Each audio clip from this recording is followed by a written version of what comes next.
Hello, everyone. Can everybody hear me? Welcome to Tarot and Tea with Mrs. B. I'm Mrs. B, as in Mrs. Backseat. Some of y'all are familiar with my husband, Sean, with Backseat Gorilla Productions, and he's kind of helping me with this whole live streaming thing. I'm kind of new to it, honestly. But welcome, everybody. I'm glad you're here. Let's see who we've got. We've got Raising Wild Cubs. Hi, welcome, welcome, welcome. DeRosa Show and Lady Griffin. You are new here, I see. Welcome, welcome. I'm glad you're here. Infinite Moi, always a pleasure. Glad you're here. Backseat Gorilla Productions, my sweet hubby Sean. I'm so glad you're here. Cami Blue on the move. I'm so glad you're here. Welcome, welcome, welcome. All right, can everybody hear me? Everybody? Maybe? Hey, Lone Wolf.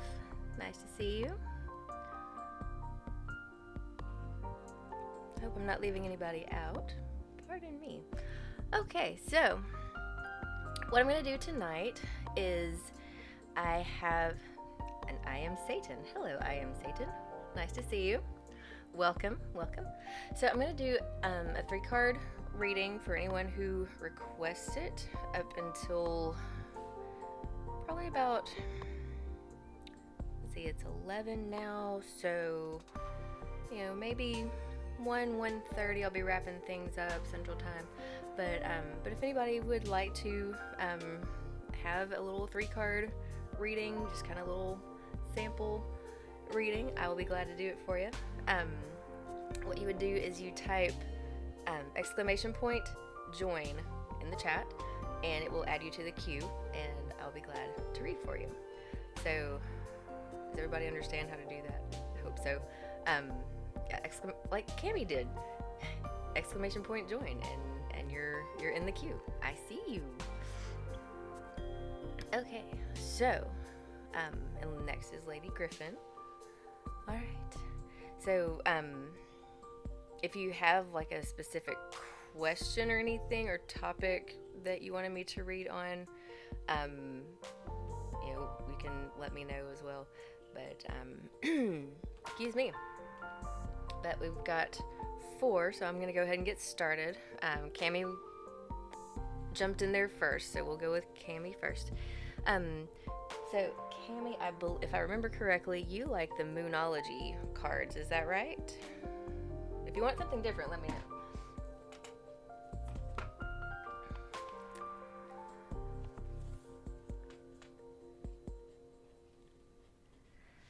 Hi, Marie 2. Welcome, welcome, welcome. Alright, so we're going to go with with the Moonology cards for Cami Blue on the move. Because I know those are your favorite. So I'm going to move some things out of the way so you guys can see. There we go. I've got a few crystals. I've got my rose quartz. I've got my celestine. Got selenite. Peacock ore. I think this is a blue tiger eye. We got some leopard jasper, I believe. Got some labradorite. So all these different, got a little turquoise in the back there. Alright, so I'm going to set some things over to the side so I can get this reading underway.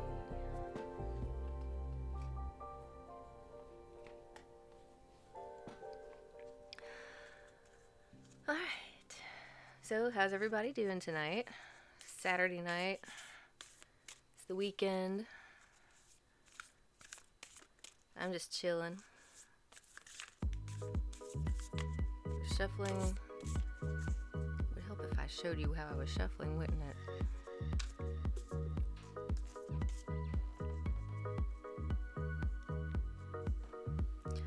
Alright, so we've got 3 cards for Cami Blue on the move. Let's scoot down a little bit so we can see.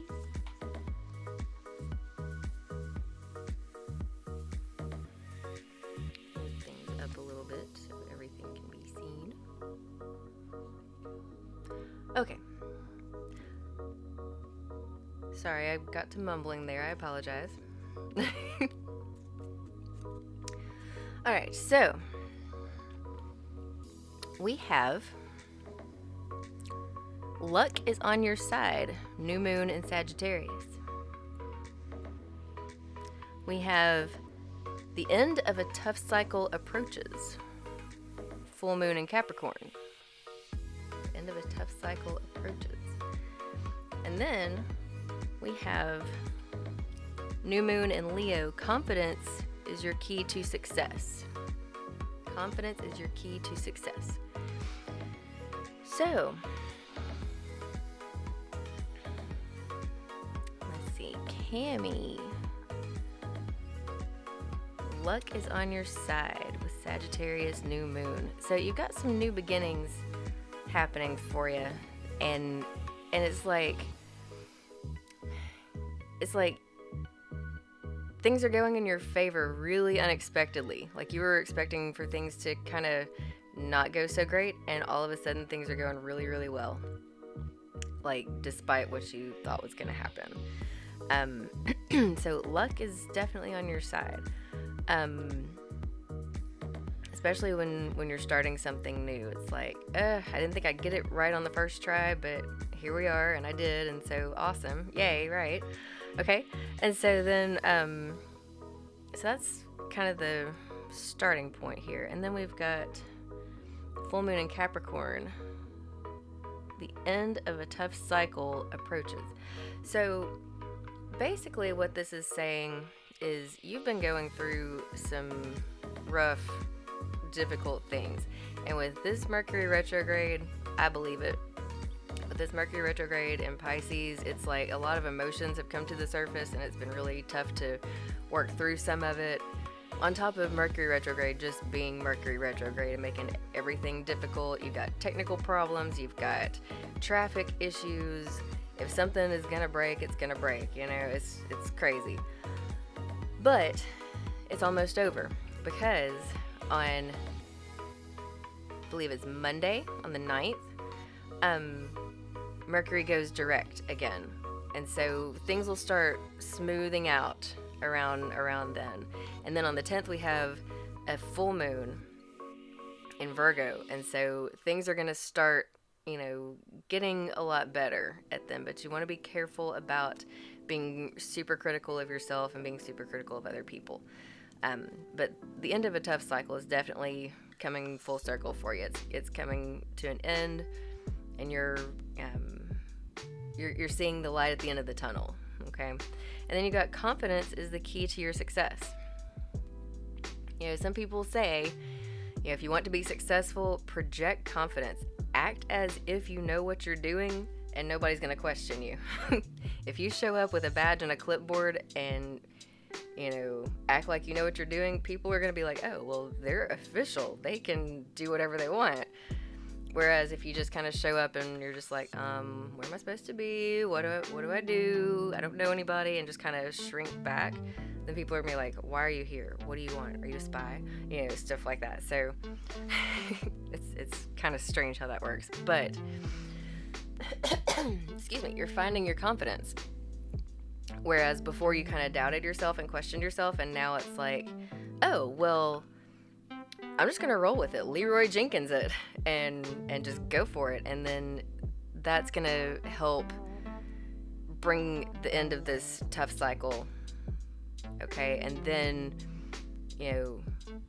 like I said, luck is on your side, especially if you're projecting this confidence. If you project that confidence, it's going to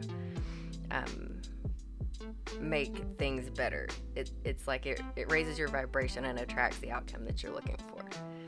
So I hope that helps. I hope that resonates. If not, you can always message me, and I can get back to you about any more specific questions you have.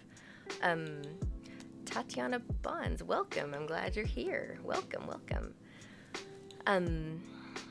Let's see. Do we have any other new people here? Any other new folks?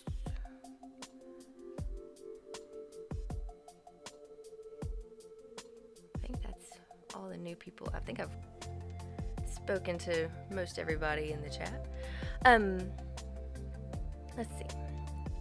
So, yes, definitely good things coming, Cammie. Definitely good things coming. So, I'm going to wrap this up, and next we have Lady Griffin. Lady Griffin, you're new here. So, I've got several different cards that we can work with. If you want specifically tarot cards, I have the Druidcraft tarot deck. Oh, thanks, Cammie. I'm glad I can help you feel better. I know with this Mercury retrograde, it's been tough for a lot of people. So anything I can do to help, I'm gonna try to do. Okay. Yes, Lady Griffin. So we've got the Moonology cards that I just read for Cammie. We've also got. I'll show you what else we got here. We also have the Druidcraft deck. That's tarot cards. We have the Fairy Ring.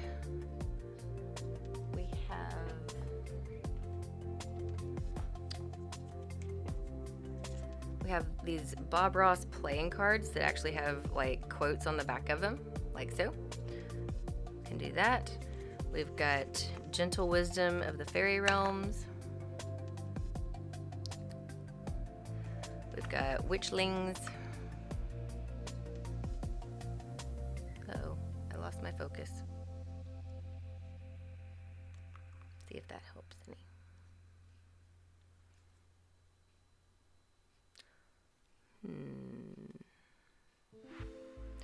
Well, we'll roll with it.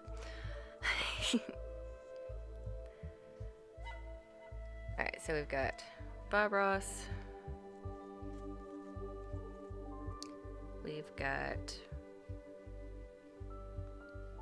Gentle Wisdom of the Fairy Realms.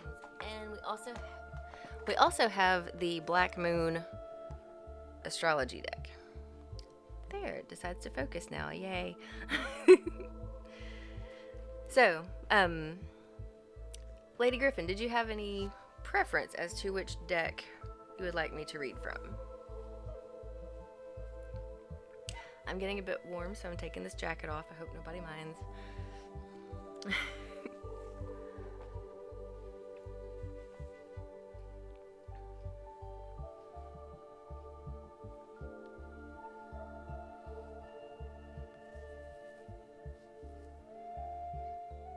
Lady Griffin, are you still with us? Oh, the Fairy Rings. Awesome. That's one of my favorites. Alright, so I'm going to set these others to the side for the moment.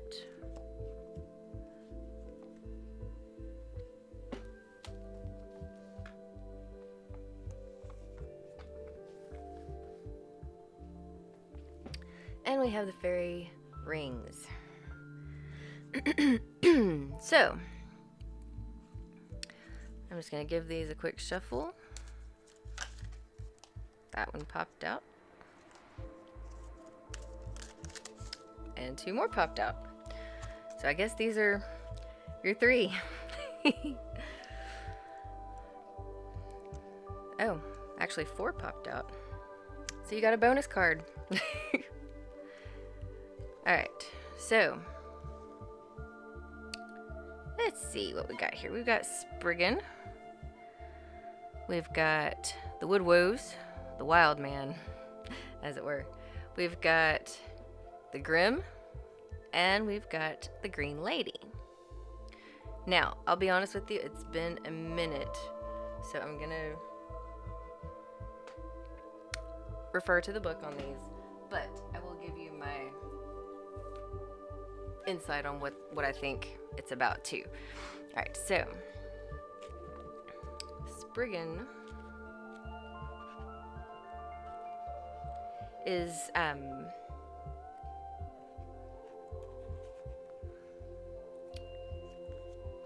it says the appearance of the ferocious and dishonest Spriggan in your cards points to theft, unscrupulous methods, dirty dealing, or perhaps the betrayal of principles or confidences.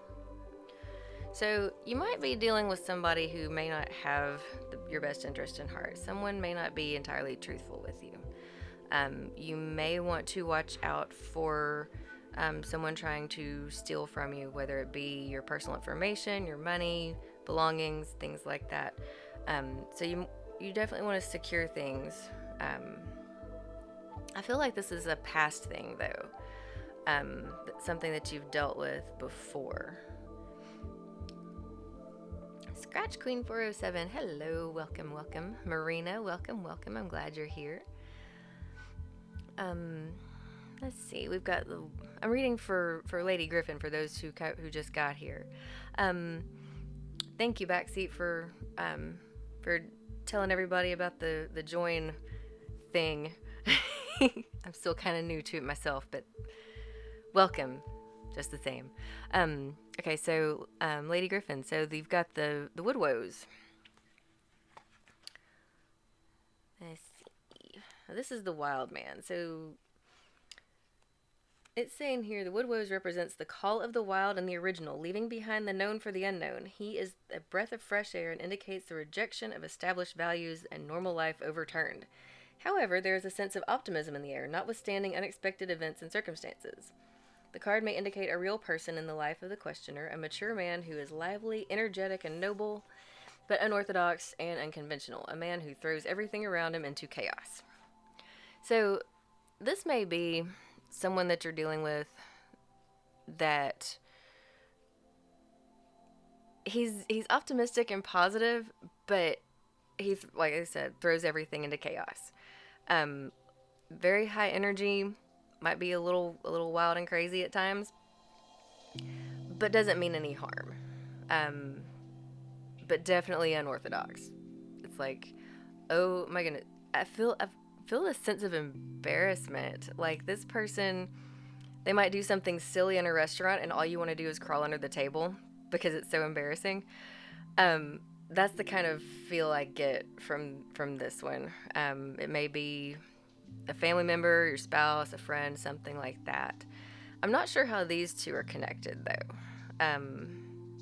It's almost like he's making a joke out of what you dealt with this loss or this theft or someone doing you wrong. You know, he makes a big joke of everything, and it's just like, oh my goodness, will you stop? Can we please be serious for just a minute?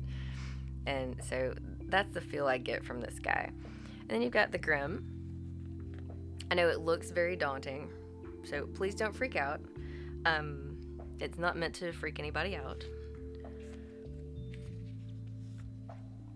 It says, the appearance of the Grim Reaper in your cards indicates a profound and inevitable change. This rarely means a physical death, but is more likely to mean a drastic ending of some kind and a complete transformation of your way of life. So, something around you is coming to an end. I don't necessarily feel like it's a relationship coming to an end. It may be more like work related. You may be like shifting jobs or changing positions in your work or something like that is more the feel I get. But also you're more careful about who you associate with because of this that happened over here. I think that has a lot to do with it. Maybe someone did you wrong and you are no longer friends with that person. And that's the ending we're talking about. And then we've got the Green Lady. It says, when the gentle Green Lady appears in your card, she indicates growth, progress, moving forward, expansion, vitality, energy, virility, and potency. The Green Lady may also represent a real person in the life of the questioner, an attractive woman who is clever, hardworking, loyal, resourceful, passionate, enthusiastic, and quick to respond emotionally, either with love or anger. So, this person is very excitable. This might be you. It might be someone that you know. But it's very easy to upset this person. They're very quick-tempered, but by the same token, they will support the people they care about. and definitely will advocate for the people that they care about. Um, I'm not sure who this person is. It could be you. It could be a coworker. It could be um, a family member. But this person is very high energy, and it's like this person is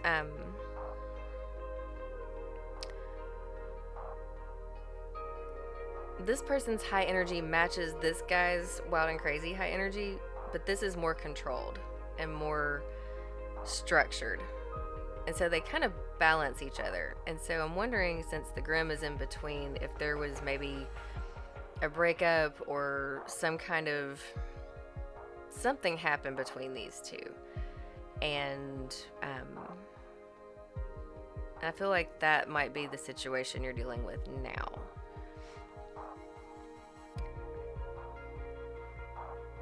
Clint 711, Nikki's friend.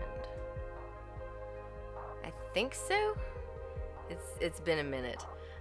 But welcome just the same. Kyle, welcome. But that makes sense, Lady Griffin. Okay. But that's kind of the situation we're seeing here. The main advice I'm getting is be careful who you associate with, be careful who you share your information with, and so forth, because they may see this as a joke and you may take it to heart. So I feel like that's the main thing, is be careful who you allow in your circle, and be careful not to take anything too personal, because that can bring you down. Sometimes you just kind of have to shake it off, water off a duck's back, so to speak, you know? But that's the general feeling I get about this reading. So, welcome, Beth B. Scratchology. Welcome. I'm glad you're here. Overwhelmed with life right now, I understand. This Mercury retrograde is something.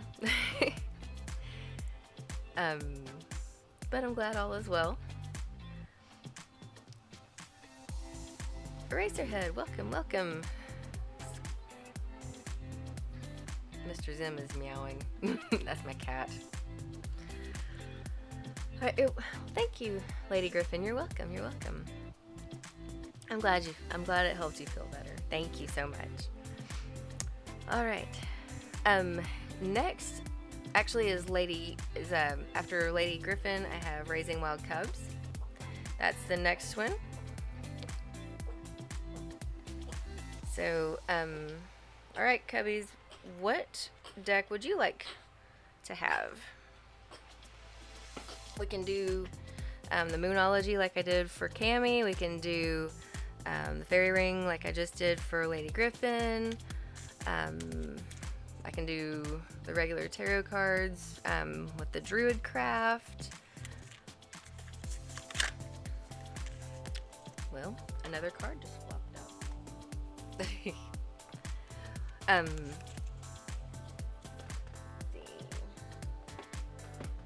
did I do with all my cards?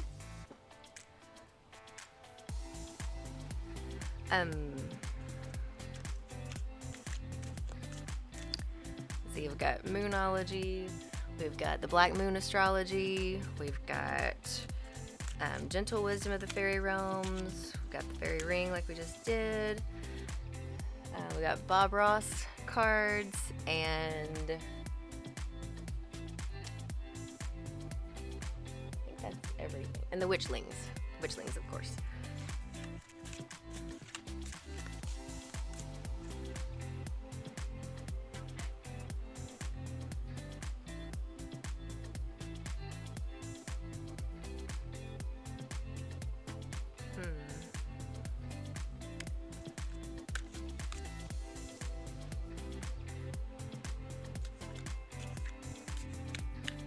Well, that's interesting. Let's see.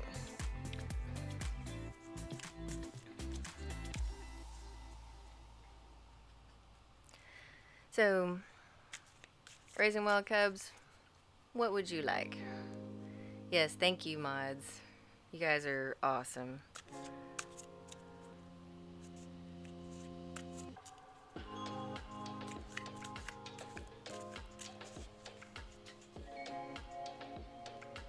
Cubs, what do you think? Got these.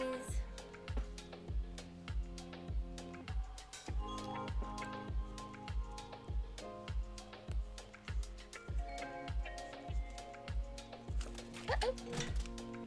I think the gentle wisdom of the fairy realms that just fell out in the floor, all over all over me and everywhere. I think they have a message for you, Cubs. Are you okay with that?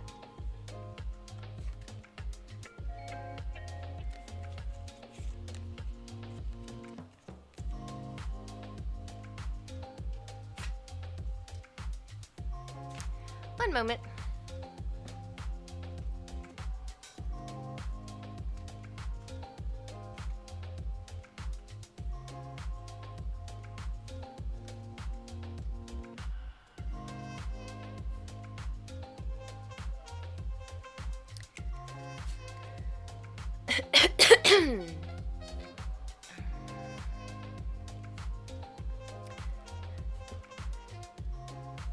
Oh yeah, Bob Ross is awesome, of course. There's Moonology.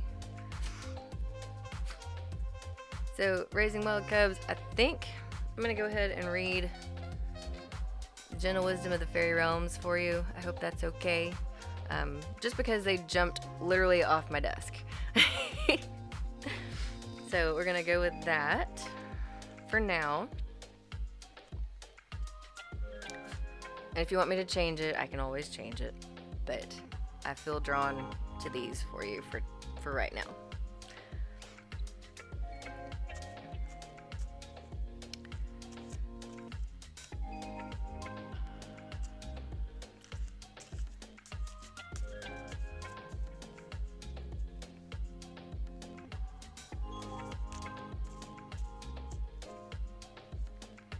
And the thing about it, you know, when people are, I'm just gonna say this right here, you know, there's a lot of stuff on the internet, and you can't always believe everything you see and hear and read. So I just go on what we already know to be true. We know that it's generally a good practice to wash our hands and eat our vegetables and take our vitamins and say our prayers and all that good stuff, because those are just generally good practices to have. I firmly stand on the belief that, and it's not just a belief, it's been scientifically proven, that the best way to protect against communicable diseases is to wash your hands with soap and water and or an alcohol rub if your hands are not visibly soiled with blood or bodily fluids. Okay? That being said, and that's all I'm going to say about it, wash your hands, keep your hands away from your face. Just good advice. Good advice. Generally, good practice. I'm gonna leave that there. Just a little nugget of wisdom, because I want us all to be happy and healthy and all the good things.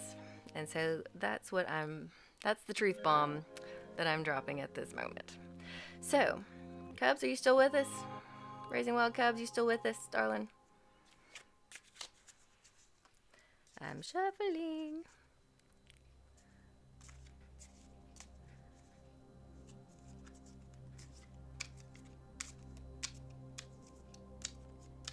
Okay, I can postpone yours. That's cool.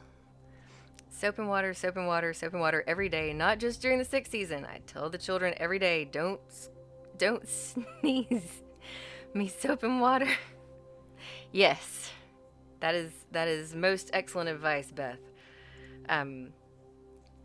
Also, if you do have to sneeze or cough, do this. Use your sleeve. Use this. Use a tissue to cover your mouth. Don't use your hands. It's best that way. It prevents the spread of communicable illnesses. just a generally good advice. It's kind of interesting how all of a sudden people are very interested in hand sanitizer and soap now that there's like this widespread panic. Let's not panic. Let's use our common sense and wash our hands and keep our hands away from our face. Do general good practices that we've been taught since we were itty bitty bitty, right? I feel like that's just a good general practice. And that's my nugget of wisdom on that. So, Cubs, we'll come back to you. Lone Wolf, are you still with us? You're next. Yes, take a shower, etc. Excellent advice, Lady Griffin. Please shower. Please take care of all the hygiene things because, you know, it's just good energetically to get all the ick off of you, but it's also good to get all the, you know, dirt and oil and, you know, microbes that don't belong there off of you. It's just good. Okay, Lone Wolf, you're here. Oh, you want moonology or the Black Moon astrology?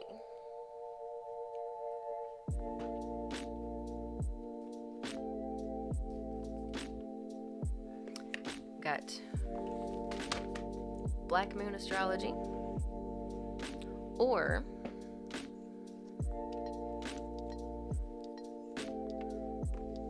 moonology that I read for Cammie. I'm flexible. I can do either one.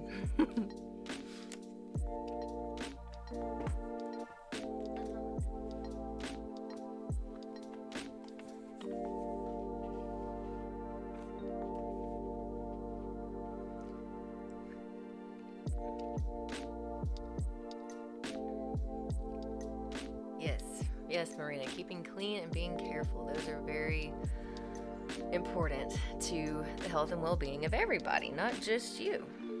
Right? That's what we learn in kindergarten. Some even before that. I'll be honest with you, Lone Wolf. I feel like moonology is calling you. That's what I think. I could be wrong, but that's what I'm feeling right here.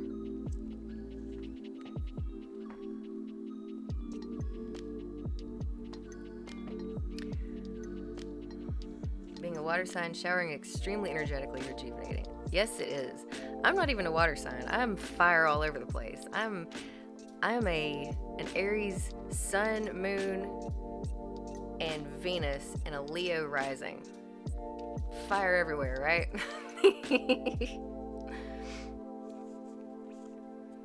Scratch Queen, it's exclamation point join if you're trying to join the queue to get a reading. So let's see, Lady Griffin, you're a Libra. I tell you, I don't know what it is, but I get along really well with Libras for some reason. Maybe it's the Aries thing and the opposites attract kind of thing. I don't know. My husband's a Libra. My best friend's a Libra. And I seem to get along great with just about every Libra I meet. So I think that's cool. Clint, Cancer, Sun, Venus, Mercury, and Lilith. Cool.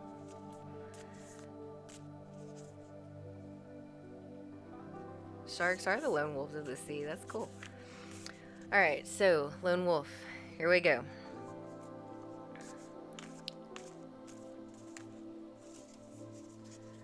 Give these a good shuffle.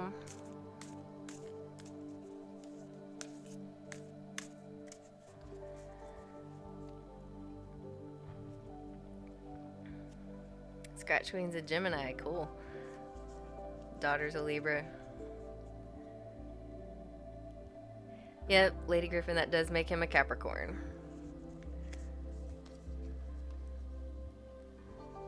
Alright, Lone Wolf. Here we go. So, let's scoot that down. It says, be bold and make the first move. Cardinal Moon. Be bold and make the first move. you're very close to achieving your goal. It's the gibbous moon. You're very close to achieving your goal. And then it says a new start is coming, new moon. So, that being said, what I'm getting here is, in order for something to be great, you've got to start it. It says be bold and make the first move. Sometimes you have to just set your foot out there on the path, and the path will show itself once you set foot on the path. Okay? So don't be afraid to just jump in the water and do it, because I think that's what's been limiting you and holding you back, is being kind of hesitant to just jump out there and do it. So be bold, make the first move. In so doing, it will get you closer to your goal, whatever that goal may be. You're very close to achieving your goal. It's closer than you think it is, actually, but you've got to be bold. You know, kind of like I told Cammie, that confidence will get you good results. Make the first move. See what happens. Don't be afraid. What is the worst that could happen? Someone could tell you no. Someone could, not react in the way you're expecting them to. Or they may react the way you're expecting, depending on what your expectation is. But you won't know unless you ask. Or unless you put it out there, right? But you are actually very close to achieving your goal. It's getting there. I feel like when the full moon hits on the 10th, that's going to be a game changer for you. I really feel like it is. And you got this new moon, and it says a new start is coming. So you're working towards something, and you're about to start something new. You're about to embark on a new adventure. And I don't know what that means for you. I kind of have an idea that it's love and relationship related, but it may not be. But I feel like you're going to meet somebody, or someone is going to, I don't feel like they're going to make the first move, though. I feel like you're going to have to, in order to show your interest. Because if you keep waiting for them to come to you, it's not going to happen. Now, if you do put one foot in front of the other and go out there and they do say no, or whatever, respect boundaries, of course, always. If someone sets a boundary or tells you no or something like that, respect that. Because it might not be the right time, but you've at least put it out there. Does that make sense? I hope that makes sense. But that's kind of the feeling I'm getting, is you've got this new beginning coming. You're close to achieving your goal. You just need that little kick, that little snap to do it. And then it's going to be, a lot better than you expected. But I feel like you might be giving up too quickly or too soon before you even set foot out there on the path. Okay, so I hope this is helpful. Just kind of throw the possibilities to the wind and see what sticks, because I feel like around Tuesday, Wednesday coming up, around the full moon is when some new things are going to start for you. That's my feeling. I could be wrong, but that's my general feeling. And I feel like the kind of sadness and low vibe kind of feelings you've been feeling are going to turn around. You may just be like, what do I have to lose? Heck with it. And then, like I said, Leroy Jenkins it, see what happens. And it may turn out much better than you expected. You never know, but you're never going to know if you don't try. So that's where my advice lies. Yes, be bold and tell the truth. Home base has it right. Hi, Haley Marie. Welcome, welcome. Yes, home base. Let's see.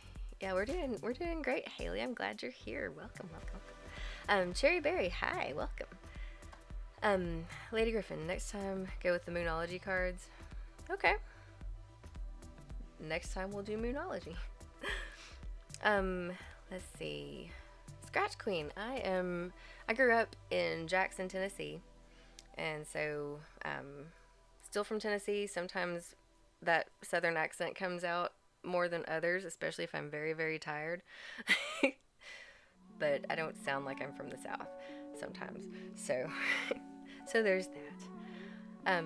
You're welcome, Lone Wolf. I hope that was helpful. And I wish you all the best, because I have a feeling great things are coming. It's just a matter of stepping out on faith, and chips fall where they may, and I think they're gonna fall in a good pattern. Okay, so thank you so much.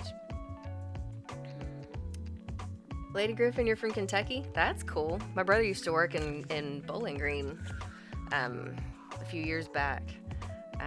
So yeah.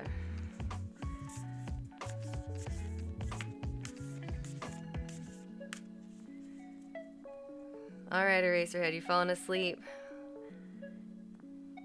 All right. Well, we'll have a good night, and thank you for joining us for a little bit. I appreciate it.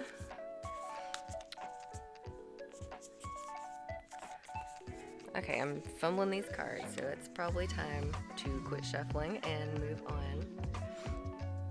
We're from West Tennessee. Like I said, I grew up in Jackson, and now we're in the Memphis area. But yeah, West Tennessee is home for us. All right. Tried sleeping, but your brain won't hush. Well, I know somebody, Cherry Berry, who has a video. It's entitled Meditation for Insomniacs. Wink, wink, nudge, nudge. So if you want to check that out later, I totally understand. Okay, you live in Glasgow. Okay. That's cool. All right.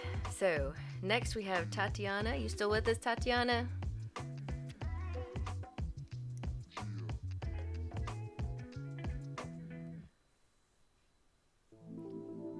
I want to see something. Hang on.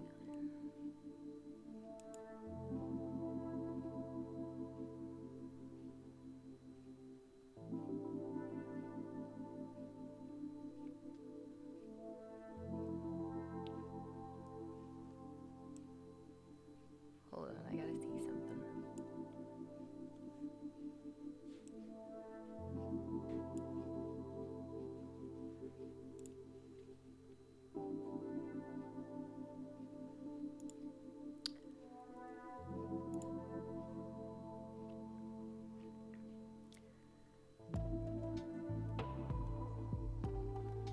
Let's see.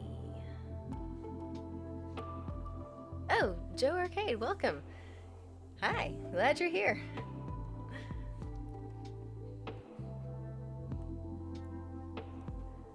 Alright, only 9 where you are, okay. Alright, so who do I have next? That's who I'm trying to see.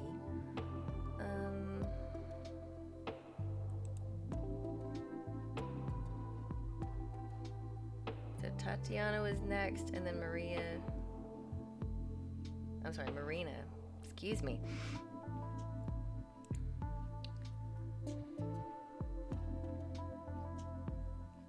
Tatiana, you still with us? If not, I will move on to the next person.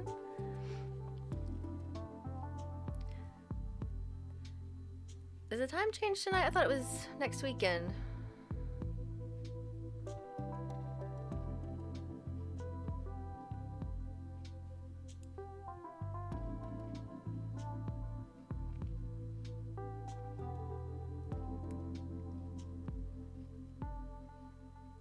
Oh, it is tonight. Okay. I thought it was... My bad. I thought it was next weekend. Okay, daylight saving is tonight. See, it shows how much I keep up with things. Okay. Oh. See, people are like, oh, we spring forward, I lose an hour of sleep. And I'm like, I have a crazy sleep schedule anyway, so it's you know, it doesn't make much difference to me. It used to take me like 2 weeks to recover from daylight savings. It was nuts. Oh, okay. Well, that makes so much sense, Sean. Backseat says, I asked the other fortune teller, Alexa. Alexa has a better grasp of things than I do at times. All right. Well, Tatiana, if you've moved on, we can come back to you, if need be. So Marina's still with us. So I think I'm going to move on to Marina. Don't wake up, Alexa.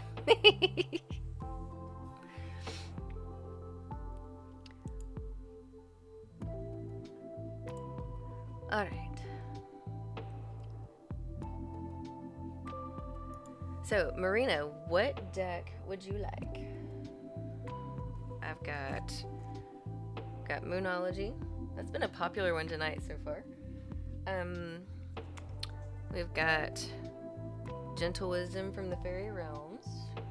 We've got Witchlings. We have these ginormous Druidcraft tarot cards.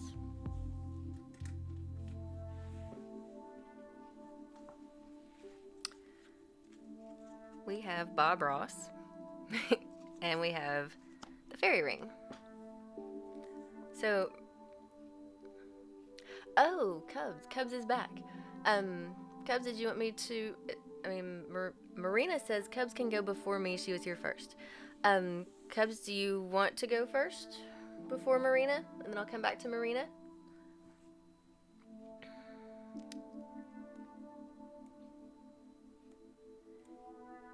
You got a bashing for it, Sherry? That's weird. I say let the bashers bash. If they don't like it, they can click off. I'm gonna do me. And if people don't like it, they can find somebody else. There's plenty of great tarot readers that do lives. They do, scheduled videos, all kinds of stuff. So if I'm not your cup of tea, that's okay. It doesn't hurt my feelings at all. I get it. Not every tarot reader is made for everybody. But, I do tarot readings because I love doing it and I love to help people. And I'm still gonna do me, regardless of what anybody thinks about it. I'm just high vibing. I'm not gonna say anything hurtful or anything like that. I'm just gonna say, not everybody is for everybody. Not everything is for everybody. That's why we have chocolate and vanilla. So, let's see. Cubs wants Black Moon. Awesome.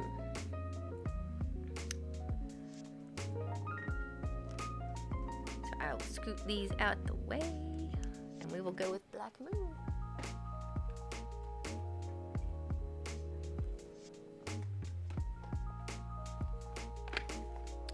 Black Moon.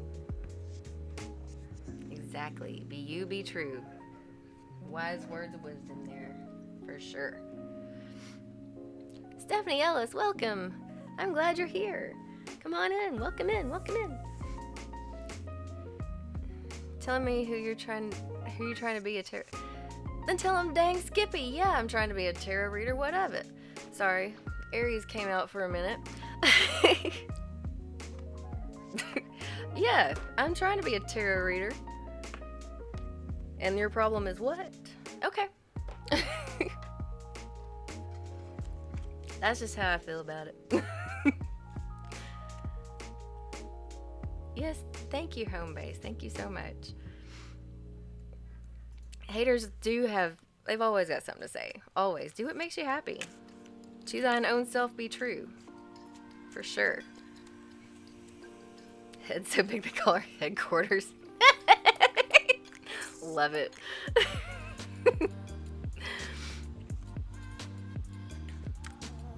No, I don't mind if it's shared. Share it on out. Share it on out. I appreciate it. Thanks, Scratch Queen. Thank you so much.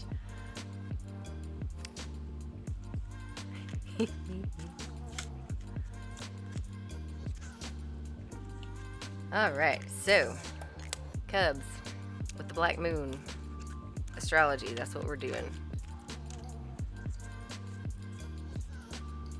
Sorry, I should be shuffling where y'all can see, because some of y'all like to see the cards shuffle like so.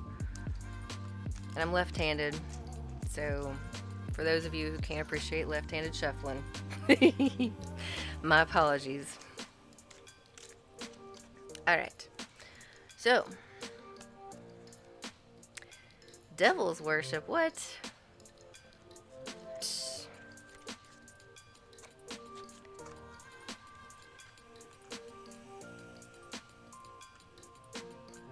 Alrighty, so Cubs, we got Mercury in the mind. We've got, well, it would help if I scooted things over now, wouldn't it? My bad. So we got Mercury in the mind. We've got the moon and soul. And we've got your 11th house, friends. Now, this deck is a little bit new to me. I'm still learning some stuff, so I'm going to refer to the guidebook on that. But I will also tell you my opinion as well. So, we've got Mercury in the mind.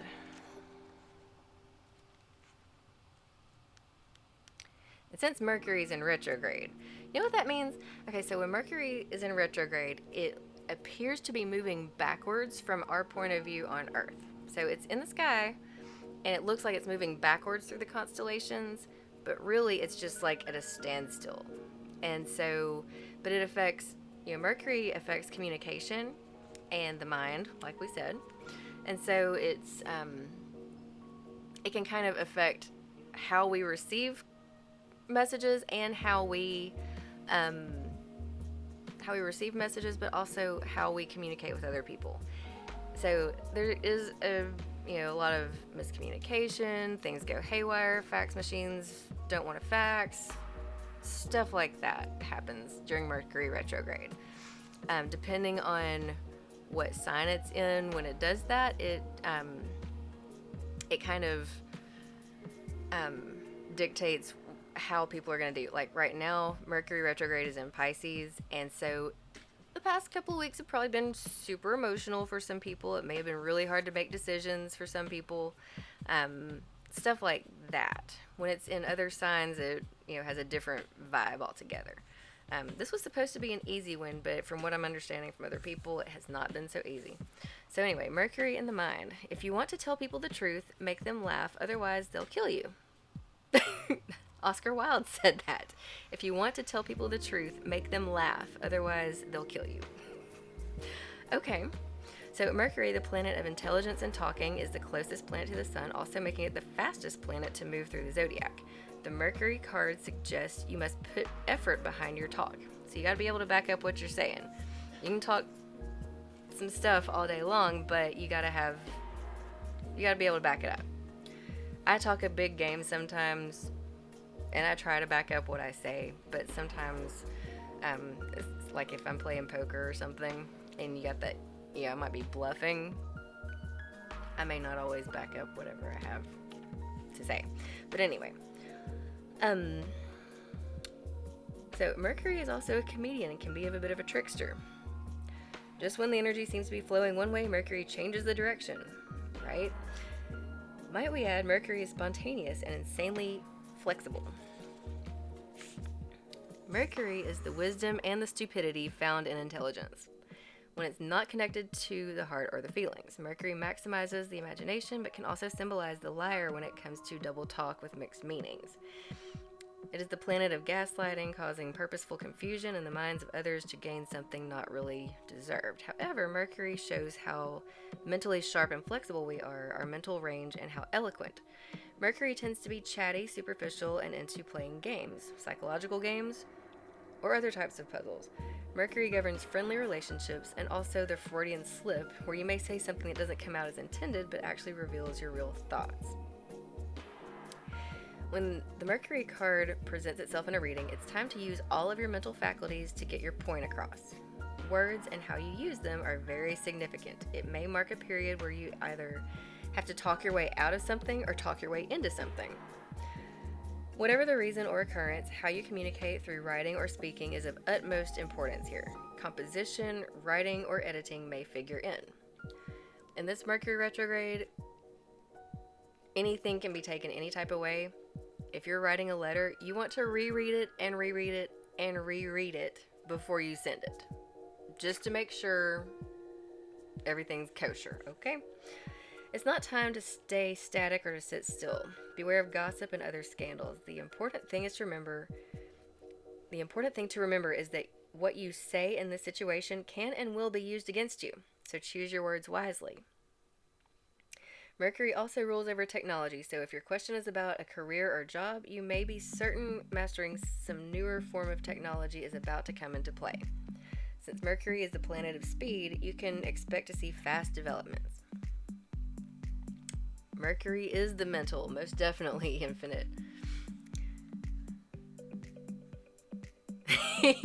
Jerry says, I can't play poker, I talk out loud and lose big. You know how I play poker? From another room. I'll be in another room. It's like, yeah, whatever, I'll call it. And then I end up winning the whole pot. It's crazy. Before I even look at my cards, like, yeah, I'll match whatever. I'll raise you 10. And then next thing I know, I've won the whole thing. It's crazy. But if I sit there and actually play, I get all in my head, and it doesn't work out well. Regarding romance or relationships, it can mean that friendship is the best option for you now. The time has not yet ripened to enter a relationship with the person. You may attract partners who are non-emotional, highly rational, and objective. These lovers or friends may be offended by flip remarks or joking over serious matters. You may become involved with someone who double talks, is witty, but who does not emotionally connect. This is also the card of brothers and sisters as well as twins. Now marks a period which involves observation, reasoning, taking things apart and putting them back together as they were in our own order. It's time of flighty emotions and matters developing quickly. It also signifies travels, maps, and staying in motion, so you may be going on a trip. A more noteworthy vacation than the usual trips you take. The matter in question is best served by using intellect, weighing the matter, being reasonable, and also being spontaneous in your responses. So then you've got, this speaks to not only communication and relationships, but like I said, you may also be taking a trip that's very important. Let's see. Oh, you are going on a trip next weekend. How cool is that? But yes, be safe. Definitely safe travels. But also be careful what you say and how you say it. That's the advice from this card. And then you've got the moon. The moon is the soul. If Mercury is the mind, the moon is the soul. All things must come to the soul from its roots, from where it is planted. And that was by Saint Teresa of Avila. What does your gut say? The moon asks. This card is all about mystery, feeling, and hidden messages. The moon is receptive. It governs intuition and self-protection. Its placement by sign and house indicate those areas to which we are most emotional or sensitive. It represents what's felt instinctively and what is at the core of our emotions. When this card turns up in a reading, all is not as it seems because something is being obscured. You may feel you have lost your direction or that you don't have all the information to go forward. There is much you are sensing, but you may be hesitant to ask. It may look as if it's difficult to cut through the fog to get to the real truth of any situation. Substance abuse issues may touch your life. Not you necessarily, but certain energies or persons surrounding you. So you may have someone in your life that is dealing with something like that. After growing close to someone, it may feel like you're being smothered or like it's too restrictive. Insecurities may arise. There may be feelings of paranoia We love our moon though, and she makes us feel safe, so someone's emotional clinginess may be an issue. After all, the moon tells us to hang on, oftentimes after we should have released things from our lives or just given up. But no, the moon chimes in. Hang in there, you'll win sooner or later. It's important not to accept any false pictures or misapprehend the truth. Like with the Neptune card, the moon card, deception is possible. Things are cloudy right now. It's a good time to open your mind to visions as well as appreciating women's wisdom and intuition. Let's see. When you think of the moon card, think mystery, birth, tribes, unanswered questions, and sometimes sudden fame. Someone from your past is about to re-enter your life. Any romance that starts now may be strange yet compelling and even familiar. So, the people in your life, you may, even though you might have just recently met them, you may feel like you've known them forever. Like, you've only known them like a couple of months and you feel like y'all grew up together or something. It's uncanny how that happens. You may have, shared a past life together. Who knows? An important meeting for you may occur in the evening hours. Pay close attention to the energies that swirl around. It's a good time to rely on your gut. So, bottom line is, trust your gut feeling with this card. What is your soul saying? What is your heart and soul saying? And I think that's going to guide you as to what to say and how to say it, and how you receive communication from other people. Okay. Warda, welcome. What is your question?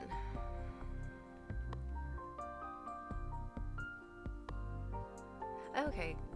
Cubs, you're going to visit Heather's family. Cool. Yeah, it may feel like, as close as y'all are, it might feel too kind of claustrophobic in a way. So it's important to have breathing room, have a little space, and not feel insecure about it. If she wants to, kind of be by herself for a minute, let her be by herself, and vice versa. And I think that'll kind of help when y'all do come back together and talk. It'll flow a lot better. Let's see. You're asking if you and Denim will get married. I don't know. I'll be honest with you. It's kind of a loaded question.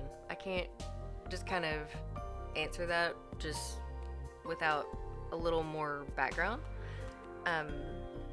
But it sounds like that's what you might be hoping for. And I don't want to tell you one way or another without a bit more information, a bit more clarification. If you'd like me to pull some cards for you, hit !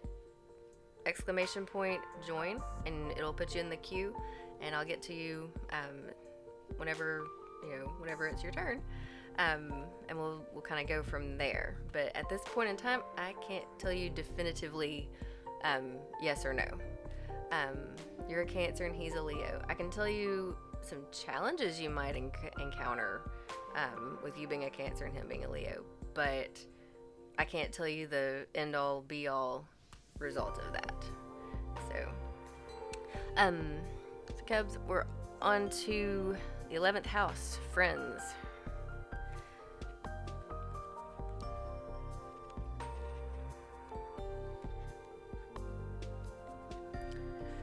It says, don't walk behind me, I may not lead.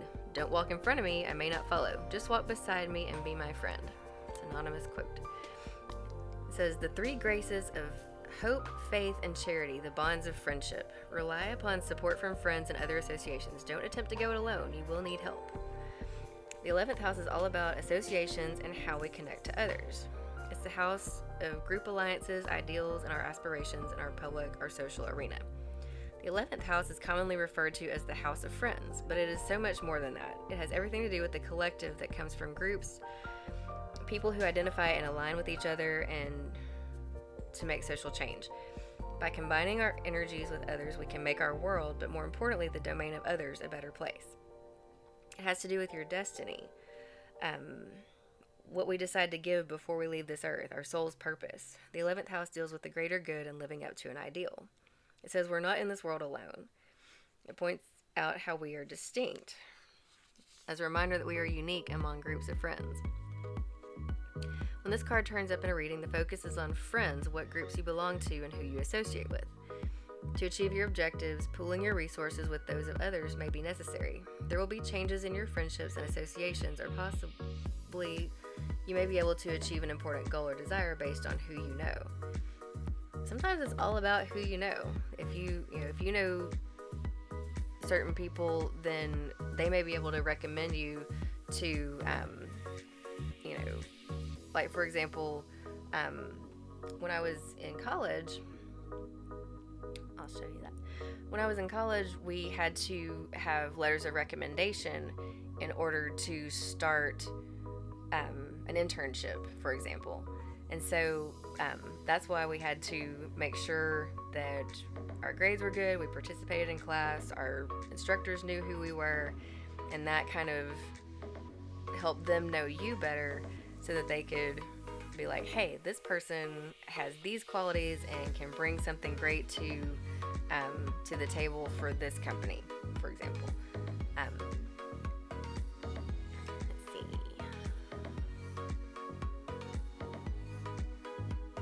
Oh, cool. Thanks, Cubs. This also correlates with the Three of Cups in tarot, and so it's like there's a celebration of sorts. You may be going to a party or something where you meet important people to kind of help promote whatever it is you're trying to promote, or kind of get your name out there as far as in the YouTube community, or even just maybe even trying to like find a job or something like that. There's all kinds of directions you can go with this, but it's important to keep your friends close and do some networking, because I think that's really going to benefit you is to network.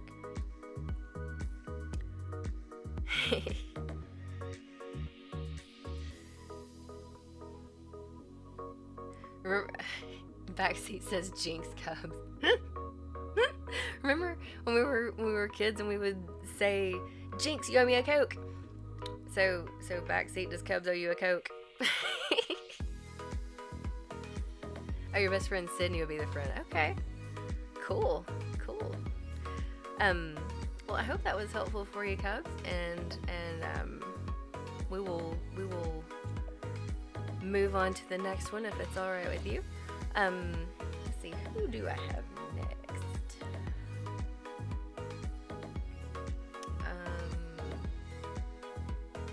We had Tatiana next.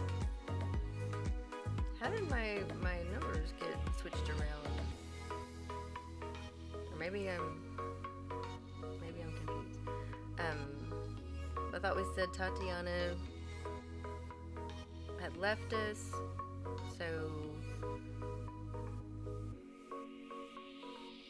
wait a minute. Oh, we reversed the order. That's what happened. Okay, so next is Marina.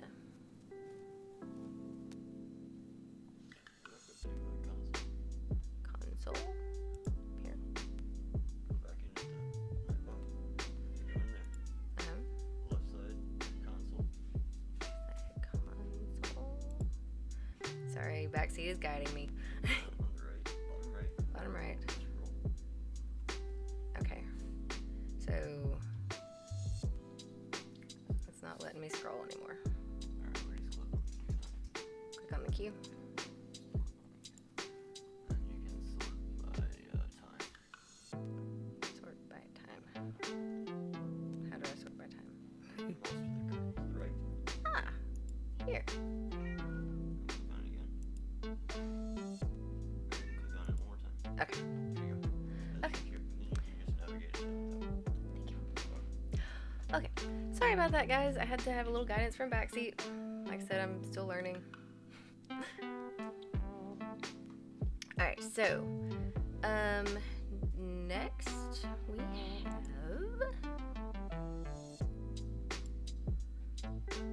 going to visit a fellow YouTuber and then headed to bed. Good night. Well, good night, Cubs. Thanks for joining us. You're great. Um, alright, so. Oh, you hear the cat? Yeah. Excuse me. Alright. So. Next is Marina. Oh! Backseat brings the kitty. Yummy yum. That's my Zimmy cat. And my sweet Sunshine. Hey guys. So yeah. So we got Marina is next. Marina, which deck would you like?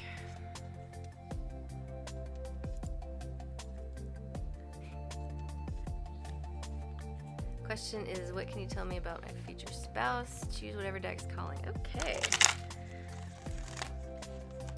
Future spouse.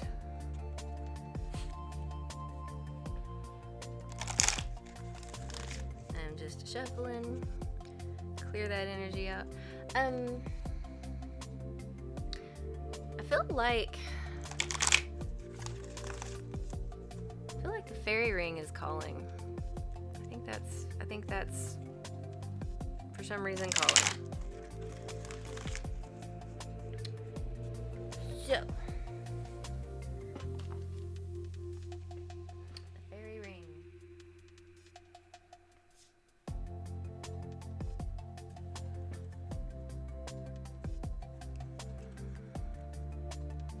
For Marina.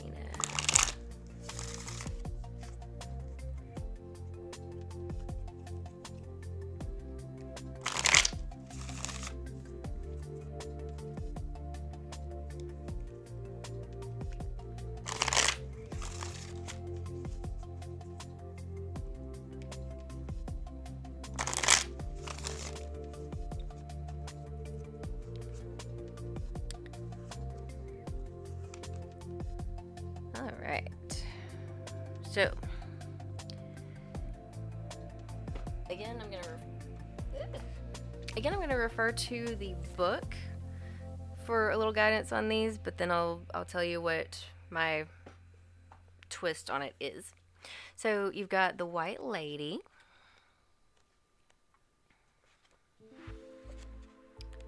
And I think the White Lady is a beautiful card.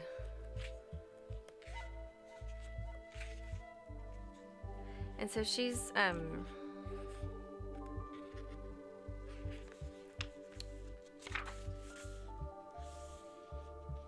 now, since she's reversed, her meaning's going to be a little bit different. But it says, the White Lady reversed indicates that you are ungrounded and have a feeling of being rootless and adrift, not knowing which direction to take.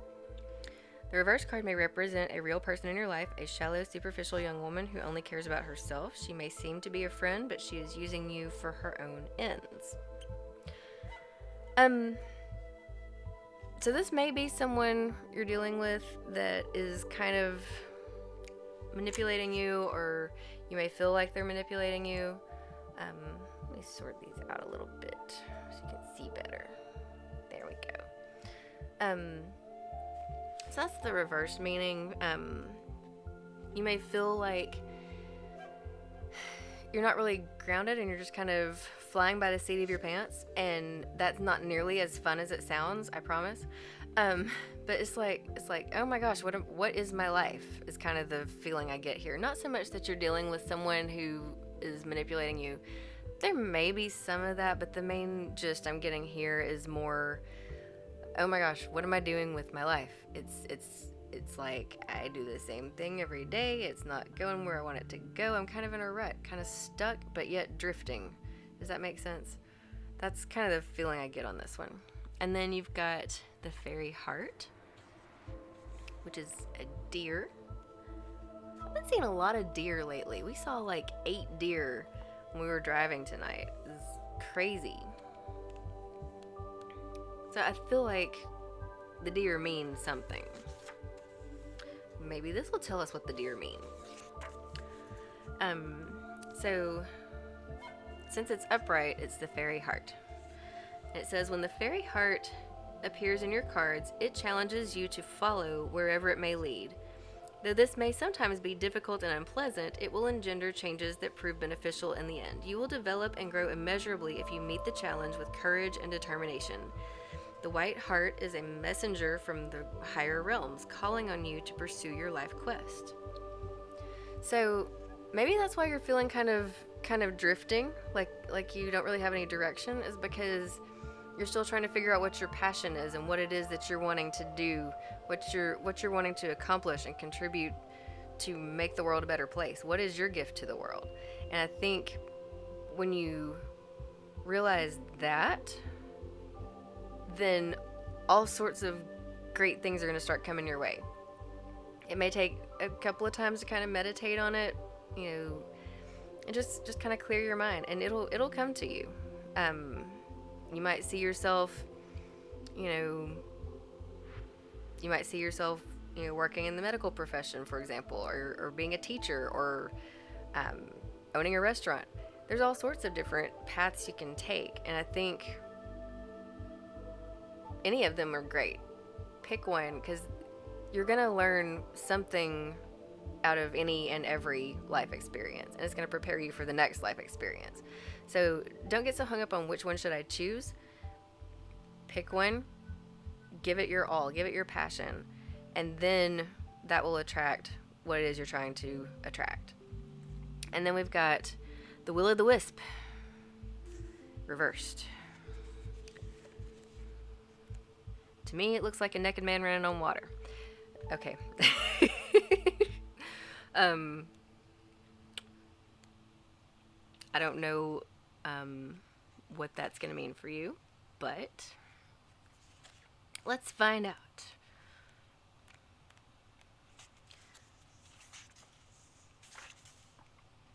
So, since he's reversed, it says the Will o' the Wisp reverse indicates faithless friends, false or broken promises, and unreliability. So, what this is telling me is about your future spouse. I don't know if you're in a relationship right now, Marina, but I feel like you may have to encounter a few toads before you find the Prince Charming. I'm just gonna say it. And that's, and the thing about it is, the person who is right for you, that would be a good match for you as far as, as far as being your spouse, may not be ready yet. And you may not be ready for who they are becoming. Okay? So you may have to find what it is that is best for you. Take care of you first. And then the person that aligns with who you are becoming is going to come to you. Otherwise, you're going to have a bunch of people that are also kind of drifting and not really knowing where their life is going and what direction to take. And so anything that doesn't have a good firm foundation is not going to last. And so I think once you kind of get settled, that will attract more lasting relationships. Does that make sense? I hope that makes sense. But that's the feeling I'm getting. That's how you feel currently? Yeah.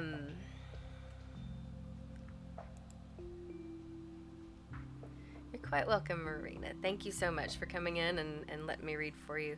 And I wish you all the best. But like I said, get some grounding, get some footing first, and the rest will start to fall into place. Okay? Thank you so much. All right. Next, we have Kyle. Kyle, are you still with us?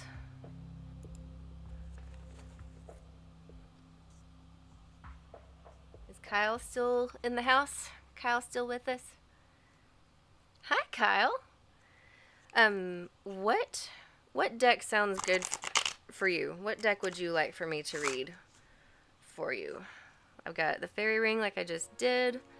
I've got Moonology. I've got the Moonology, the Black Moon Astrology. I've got Bob Ross. I've got Witchlings. I've got Gentle Wisdom of the Fairy Realms. I'll put them back out here so you can see.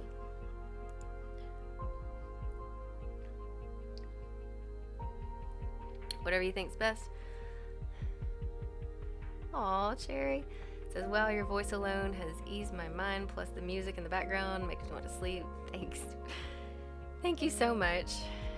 So you're off to bed, I guess, Cherry. Have a good night. Thank you for joining us. I'm glad I could help you kind of relax. Is this Vicky? Hello. MC, hello. Good night, Cherry.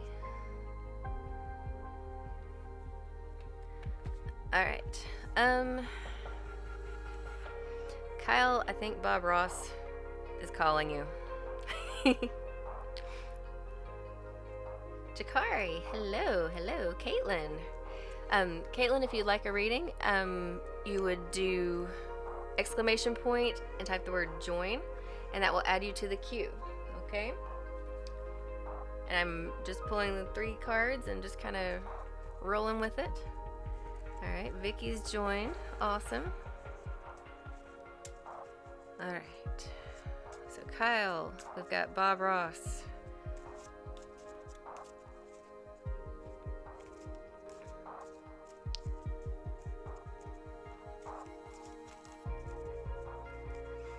Alright, so we have the 6 of Hearts, which is also the 6 of Cups. We have the 8 of Spades, which is also the 8 of the 8 of Swords. My apologies. And then we've got the Ace of Hearts, or the Ace of Cups. So, what does it say? This says, anything that you try and you don't succeed, if you learn from it, it's not a failure. Anything you try and don't succeed and you learn from it is not a failure. So the 6 of Cups is about family and emotions and things coming full circle. You've got your family and friends that support you. And I feel like friends are the family that you get to choose. And so that's just my feeling on the thing. And so, but you've got your supports around you. And no matter what you try to do, even if you fall flat on your face, you're still moving forward and you still got the supports around you. And I think that's going to be important for you in whatever you're trying to do. Don't be so hard on yourself. Don't beat yourself up, because you're learning. And if you're learning from it, you're growing. And that's always a good thing. Okay? And then we've got the 8 of Spades. You can do anything you want to do. This is your world.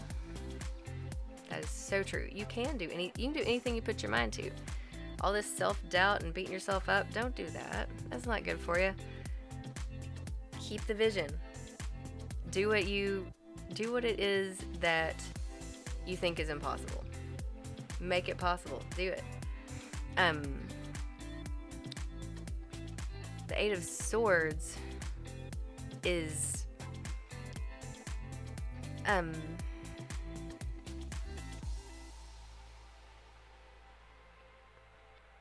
I think it really doesn't matter what the 8 of Swords says, because this message right here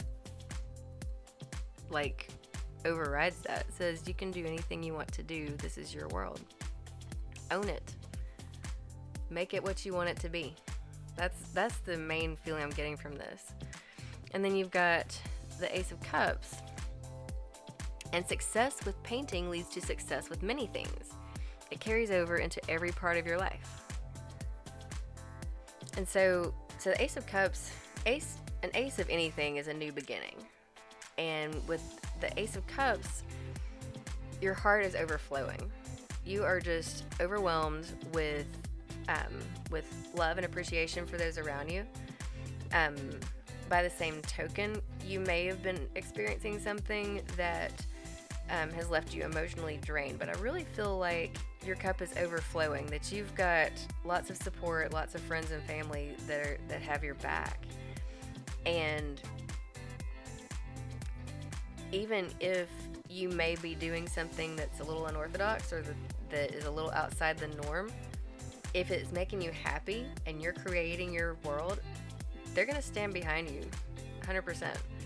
And if they don't, then that's on them. That's not on you.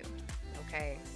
That's what I really feel here. I feel like you have a big heart and you're putting your heart and soul into something, and you're worried about what other people are going to think, but it doesn't matter, because you're making the world a better place with what you're doing and the positive vibes you're putting out there.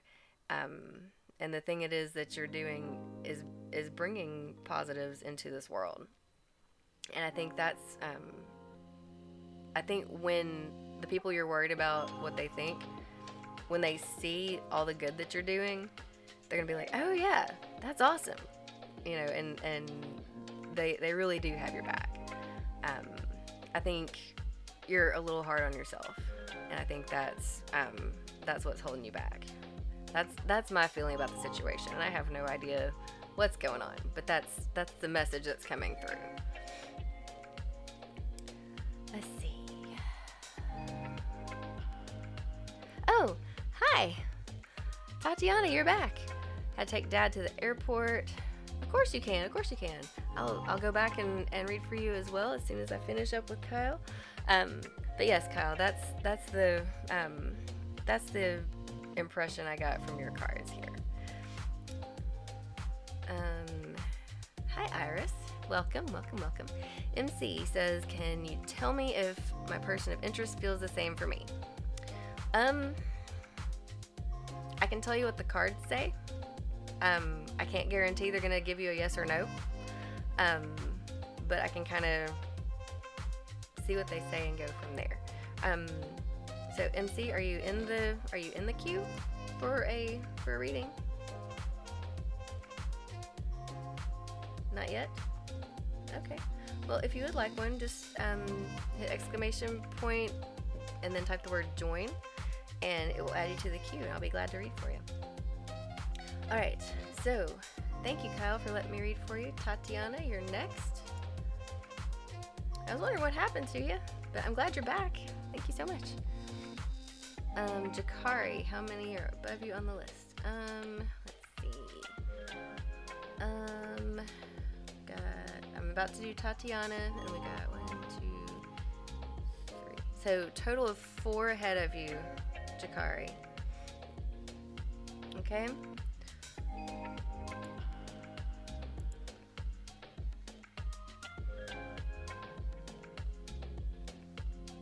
Alright, awesome. Okay, so, Tatiana, what deck would you like for me to read from? Did you have a preference? I can do Moonology, I can do Bob Ross again, I can do Witchlings, I can do Gentle Wisdom of the Fairy Realms, I can do the Black Moon Astrology cards. So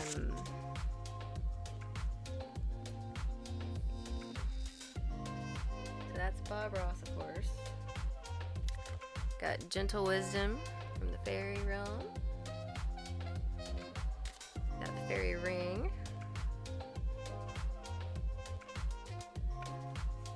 We have Witchlings.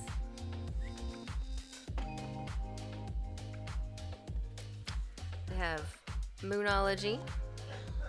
We have the Druidcraft Tarot.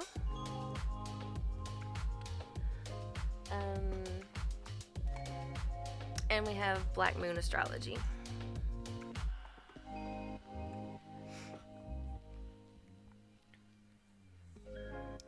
So, Tatiana, what deck would you like for me to read from? Do you have a preference?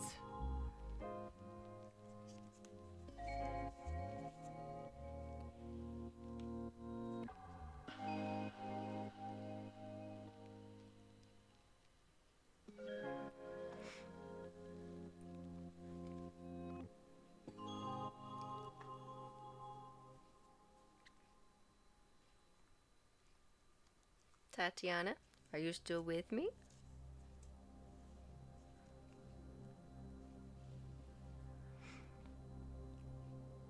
I'm not sure what your feeling is, Tatiana, but I feel like this Druidcraft deck might be the one that's kind of calling to me for you. But I'll read whatever you want.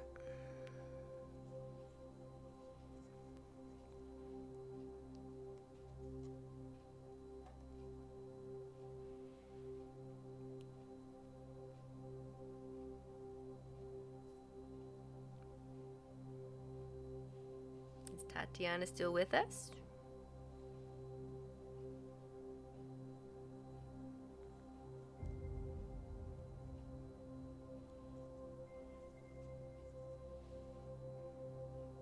I'm just gonna wait a couple more seconds and then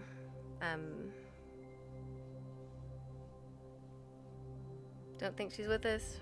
Okay.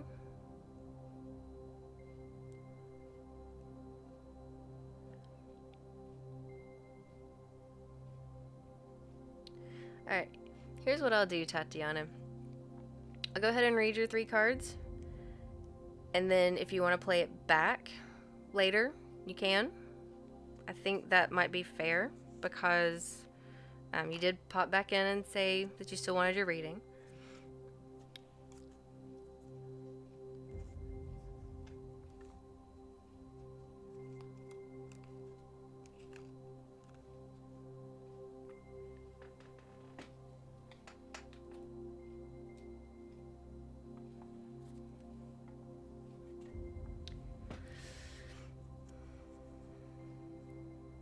Might have went for a second.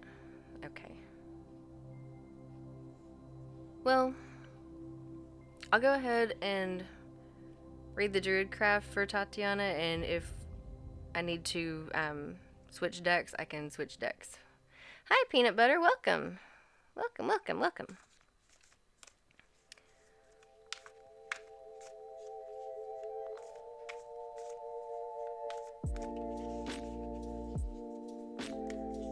Alright.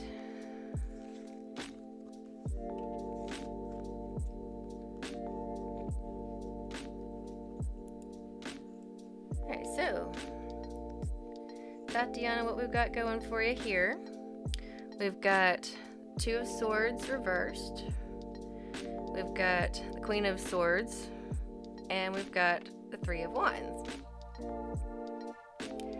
It's cool, Peanut Butter. We're glad you're here. Welcome, welcome, welcome. So Tatiana, what I've got here with the 2 of Swords is you're feeling stuck. You're trying to make a decision between 2 different things and you can't decide which path to take. And so you're feeling completely stuck and you don't know what to do. You've kind of weighed it. You've weighed the pros and cons, and it's like, how do I even begin to make this decision? I don't even know what's going to happen if I do one thing or the other. It's like a game of would you rather, and both options are not what you want. But it's like you got to pick the lesser of 2 evils in a way. But I feel like whichever path you choose on this one is going to be fine. It's going to be fine. And just because, let's say you pick one of your options and it didn't turn out the way you wanted, or you didn't like the outcome, or something bad happened. Rosilia, welcome. Hi. So let's say you pick a path or you pick an option and something bad happens. Bad things happen, okay? It's not because you chose the wrong thing. It's because there's a lesson in it that you were meant to learn. And if you can take that information from the experience and learn from it, it prepares you for the next thing, okay? And so whatever the next experience is what this will help you with. And so even if whichever path you choose isn't immediately gratifying, or immediately what you want, it will lead you to something better. So don't get too caught up in this, okay? Queen of Swords, I feel like this is maybe a mom or a grandma type energy, but she is feisty and she will tell you exactly what comes to her mind with no filter whatsoever. She may not like what you're doing, and she lets you know it real loud and clear, but at least she's being fair. She is being fair even though she disagrees with you. Because ultimately she just wants the best for you. She really wants you to be happy and to be successful. But at this point in time, you may feel like you have very limited options. And I think she will understand that too. But she doesn't like the situation you're in right now any more than you do. So she may be, she may have some things to say about it, but at the end of the day, she also has your back. It may not feel like it right now. It may feel like y'all are fighting like cats and dogs, but she really does support you, and she really does have your back and really does want the best for you. And then you've got the Three of Wands. You want to be careful about getting lost in nostalgia. You want to be careful about getting stuck in the past. What happened in the past is not necessarily what's going to keep happening. Like, for example, instead of saying, I can't do this, blah, blah, blah, blah, or every time I do blah, blah, blah, blah, something happens. Instead, you may say, up to this point, when I've done A, B, C, D, such and such has happened. Up to this point. That doesn't necessarily mean it's going to be that way forever. Just, this is my past experience. Okay? Because if you leave it in the past, then it opens up a future to be brighter and better. I hope that makes sense. But that's kind of the feeling I'm getting is you're letting your past hold you back from making this decision. Don't worry about it. Whichever one feels right to you, go with it. And yeah, it may have some consequences that you don't like, but that doesn't mean it was the wrong decision. And it's going to get you to where you need to be later on. Okay, so think of it as a stepping stone. Okay, and grandma's got your back. All right, so that's what I have for Tatiana. Let's see, who is next?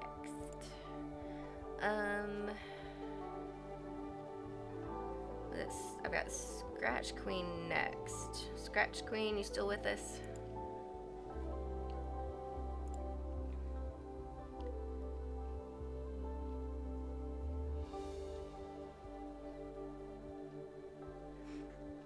And then Vicky, I've got 4 people ahead of you.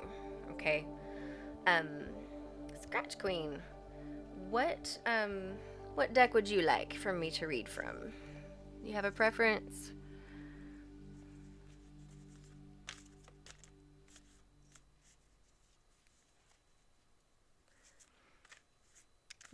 What deck do you prefer, Scratch Queen?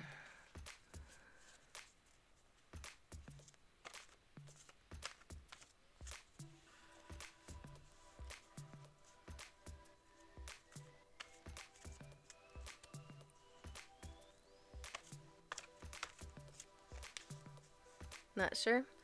Well, we've got Druidcraft, like I just read from. We've got Bob Ross. We have Gentle Wisdom of the Fairy Realms. Fairy Ring.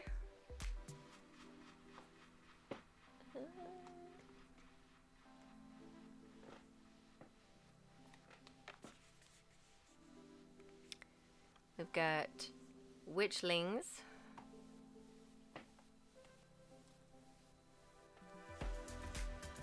We've got Moonology.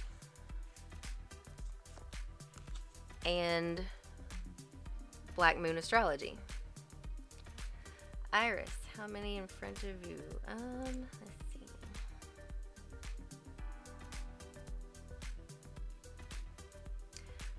Iris, did you hit exclamation point and then oh wait, never mind. Iris, you're after Vicky. So let's see. You've got 5 ahead of you, Iris. Okay?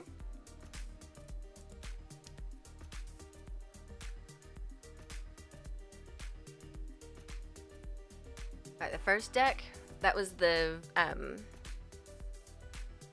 Druidcraft Tarot. This one right here.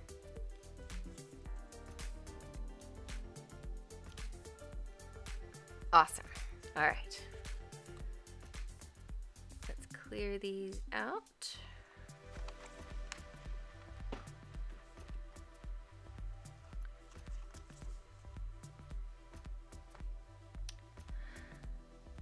Alright. Let's see what I'm doing.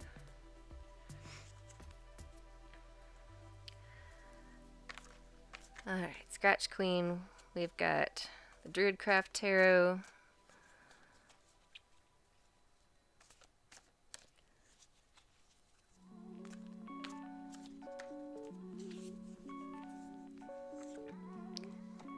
Got the Queen of Pentacles. We've got the King of Pentacles. And the Three of Pentacles. So, what I'm seeing here, you got Queen of Pentacles, that's Earth Mother energy right there. This could be you. It could be a female in your life who is a Taurus, Virgo, Capricorn. Definitely some Earth energy. She's very supportive, but I feel like there's some weakened energy. Like she might have some illness or some sadness, depression kind of going on, but she's very been feeling down lately, and I feel like physically weak, probably from illness. That's the impression I'm getting, and so that may be hard for her to stay her usual steady self, because of it. It's kind of got her down, but she's still that loving, supporting, I'm here for you, I'm the grounded one, I'm the rock of the family kind of vibe here. And then you've got the King of Pentacles, who might also be a Taurus, Virgo, or Capricorn male. He's, a lot of times when I get this card, I get the grumpy old man vibe. Excuse me. But he's like,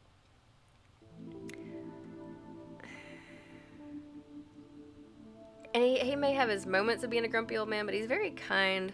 He's very kind-hearted, and he's also, he's also had some kind of weakened energy lately, some loss of energy. Can't get around as well, can't do the things that he's been wanting to do. That kind of thing.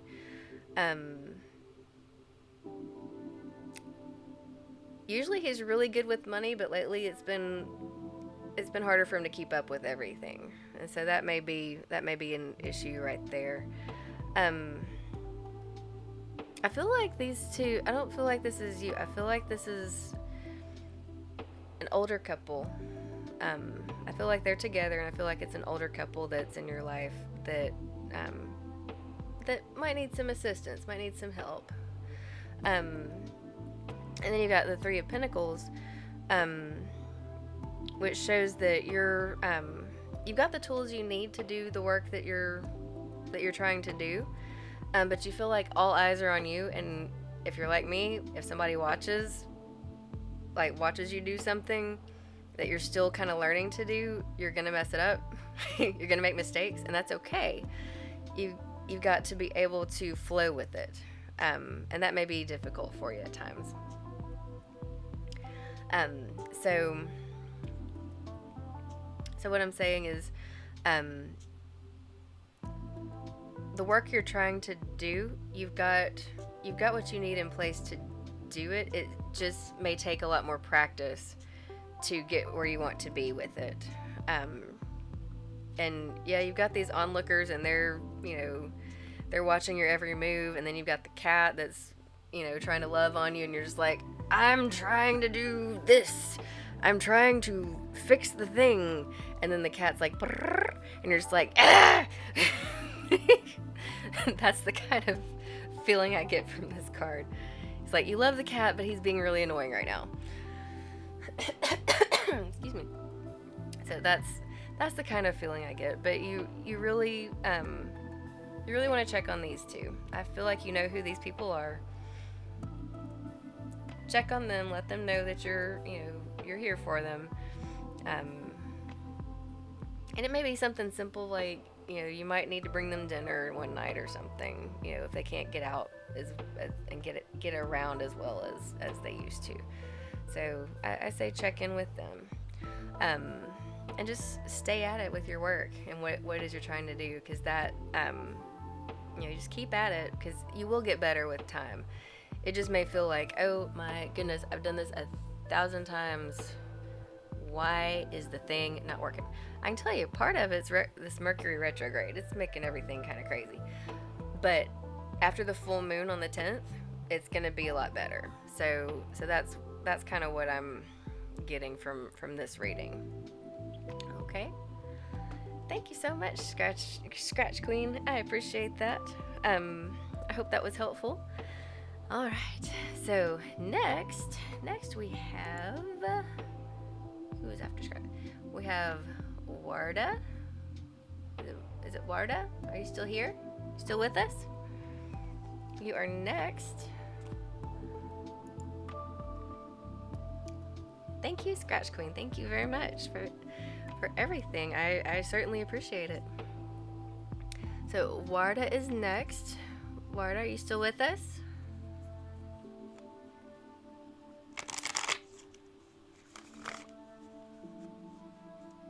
Warda, if you're with us, let me know what deck you would like.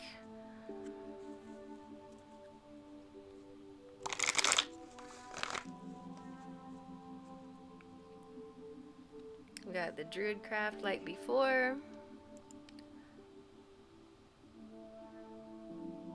Has anybody heard from Warda? Is she still with us?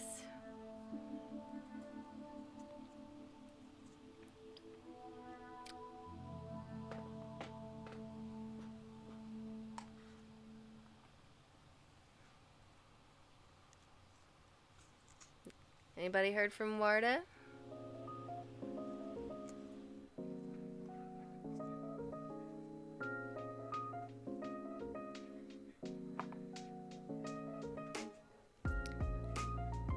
Well,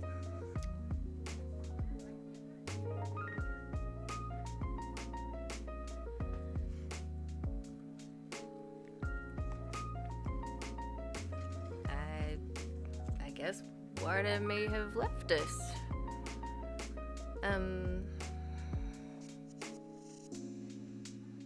Warda? Last call for Warda.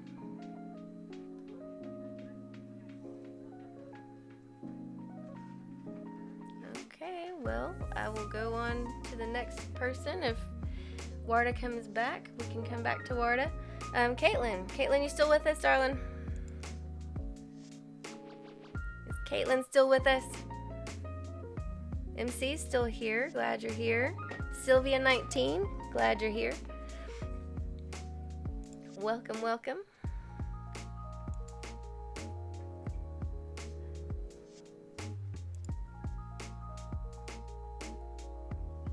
Caitlin, yay! You're here. Which deck would you like for me to read from, Caitlin?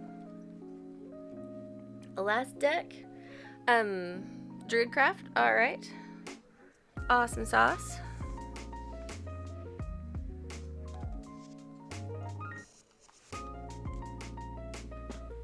Whoop.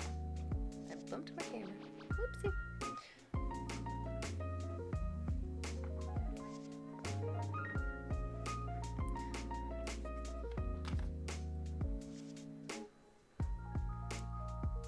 Alright.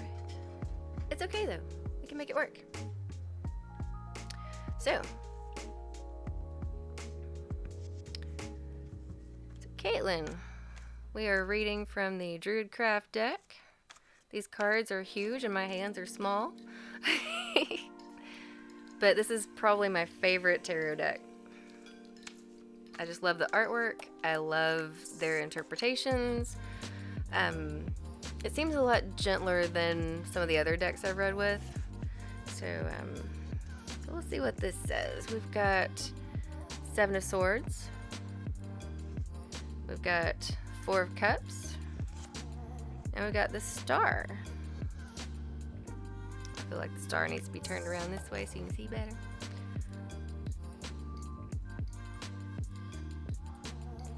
There.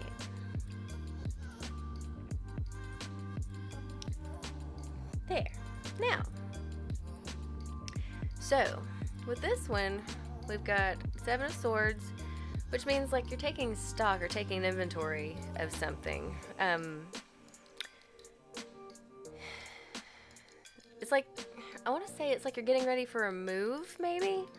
It's like you're packing up your stuff, and in each box you're writing down, okay, this is what's in this box. You got your candles, your notebook, your whole list of things, dishes. This all goes in the kitchen. This all goes in Brian's room. I don't know who Brian is, but you get what I'm saying.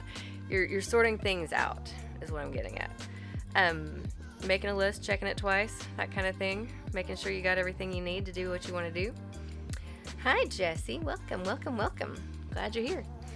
But I see that you're sorting things out.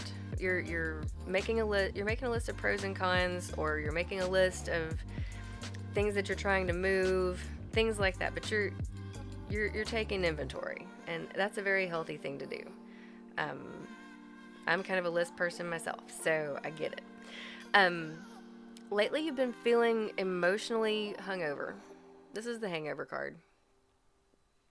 Okay, so with this, you're like just emotionally drained, and you're not seeing that you still have so much love to give, and you have so much positive energy to bring to the table. You're not as bad off as you feel like you are. You actually have a lot of positive and a lot of love to bring to the situation. And so you may be feeling emotionally just worn out. It may be a relationship that's got you here. It may be a job that's got you here. Something has happened and you're just like, ugh, I cannot go on another day like this. It's kind of the feeling I'm getting. But by the same token, you're making a list of pros and cons. Why should I stay in this situation if it's not helping me to be a better person and to get to where I want to be? Sometimes if a relationship is stagnant, or if a situation is stagnant, maybe it's a job that's not getting you anywhere anymore, or something like that, old patterns of behavior that are not working for you anymore. And so it's like, okay, should I stay with this or not? Should I move on? What are the pros and cons? I feel like that's kind of what you're trying to sort out. And when you see this cup in the background, you still have so much love to give, and so much positive to bring to the table. You may feel like you have given it everything and you have no more to give, but you really do. It's just a matter of changing perspectives. And so what we've got here is the Star. When you realize you do have all this positive you can bring, and you've weighed the pros and cons, then you can release that negativity, move on toward the positives, and you're going to shine. It may take a minute to get in the groove of things, but you're going to shine. What you're hoping for is being drawn to you. But you've got to stop limiting yourself like this. And set that free. Whatever it was that got you down, let it go. Set it free. It's no longer serving you. Go toward higher ground. Go toward things that are serving you, that will make you stronger, better, faster, however that song goes. You know what I mean? And raise your vibration. And that's what's going to attract the stars. That's what's going to help you shine. Okay? Keep your aim high, darling, because you got this. You got this. All right. I hope that was helpful, Caitlin. I hope that helped. You're quite welcome, darling. You're quite welcome. All right. Thank you so much. Thank you for letting me read for you. All right. So next we have Jakari. Jakari, are you still with us, darling? Is Jakari still with us?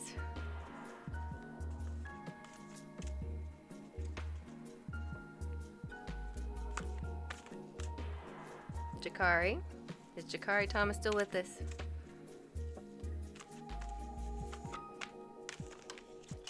Well, there go the cards, flying all over the place.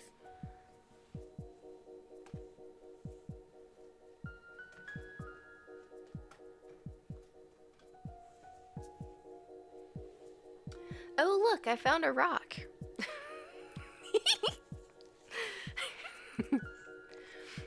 I must have dropped it when I was setting up my little thing here. And I'm not sure what kind of rock this is. I want to say it's like a snowflake obsidian, but I don't think it is. It's different, but it could be. The cool thing about snowflake obsidian, it's like a black rock with all these little white speckles all over it. I don't think that's what this is, though. But snowflake obsidians, they bring problems to the surface so they can be handled and taken care of. It's really a fascinating thing. So, Jakari, you still here? Scratch and Bow on the go. Hello. Welcome. Glad you're here. All right. So, the last call for Jakari. If Jakari has left us, I will move on to Vicky. And if anyone I've called that wasn't here before, hey Vicky, you're here.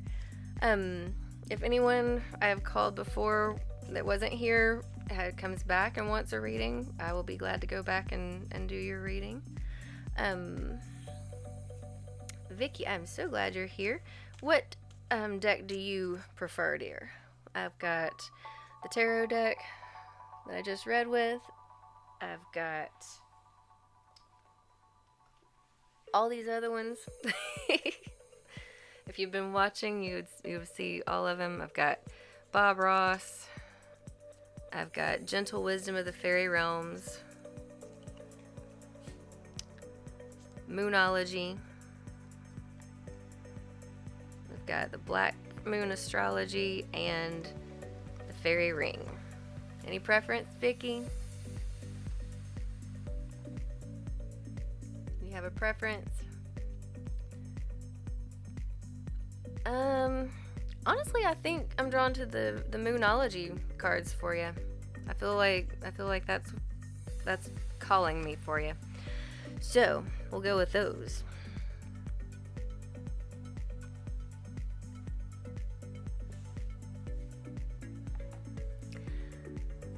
Were you thinking the same? Awesome. All right. These are so cool. I love the artwork on them. I love the way they feel. They have like this, almost like a matte finish. And they're so smooth. I just love them. They're great. All right, so we have your commitment is being tested. That's the first quarter moon. Step out of your comfort zone. It's the North Node.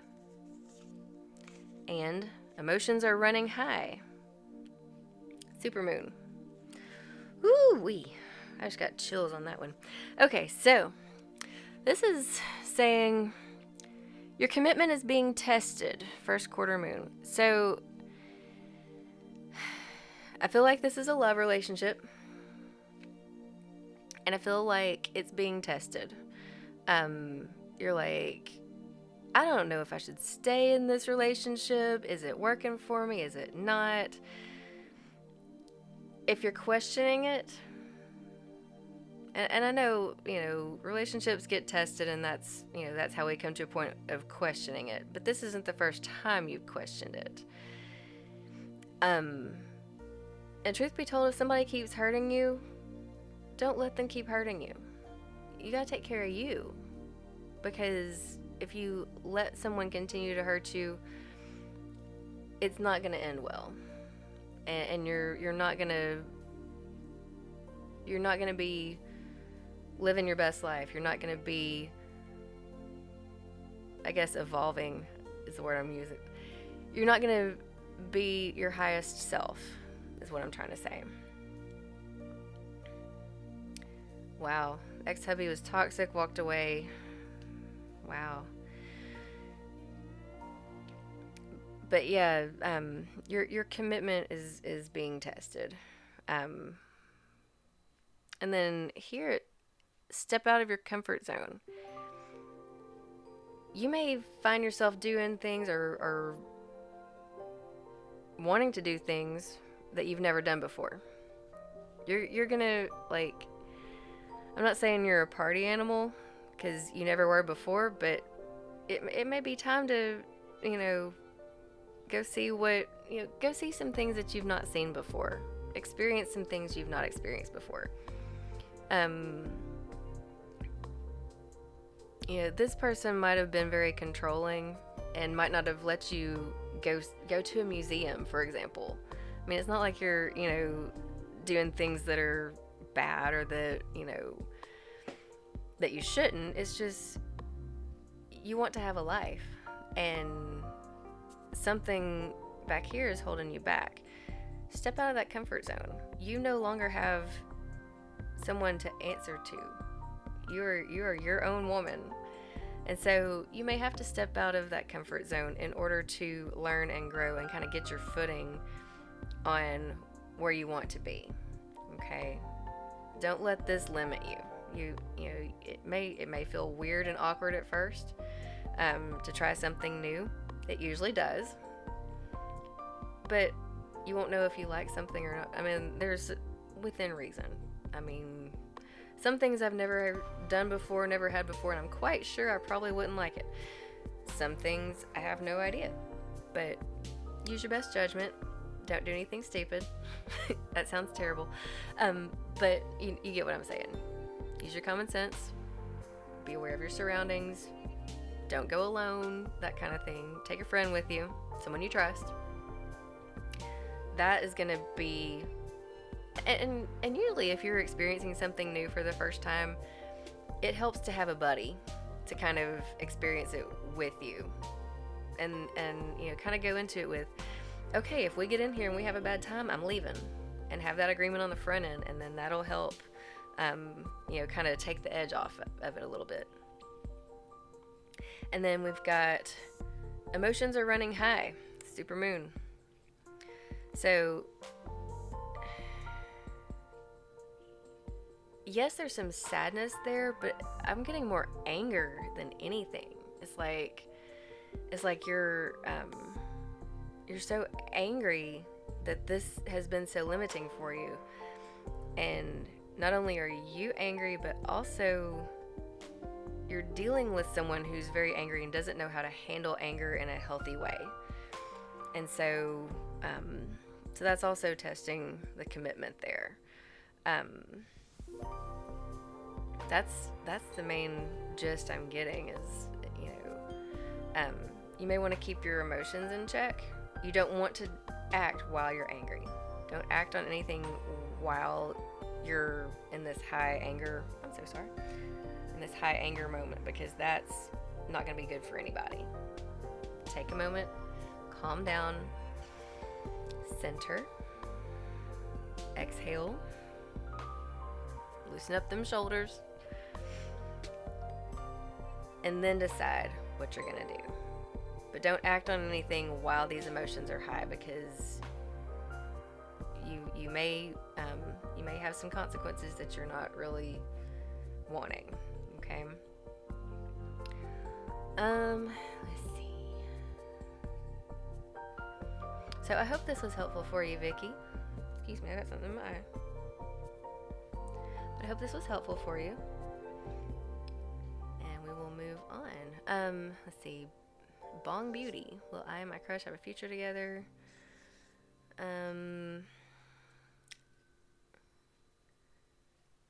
Alright, so Vicky, you're moving on. Good for you. Good for you. Don't get stuck in something that's not serving you, that's not supporting you. Okay? Hey, Uso, what's up? Welcome. Welcome, welcome. Thank you, Vicky. Thank you for letting me read for you. Alright, so Bong Beauty, if you would like for me to read for you, just type exclamation point and the word join, and it will add you to the queue. Because I can't tell you just at this moment without a little more guidance what is going on with you and your crush. But if you would like me to read for you, I will be glad to. Just type exclamation point and join, and you'll be added. Let's see.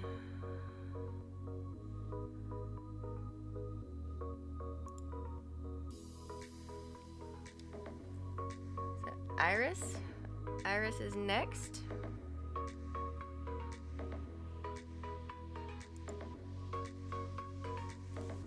You're quite welcome, Vicky. Thank you. All right, Iris, what deck would you like for me to read from?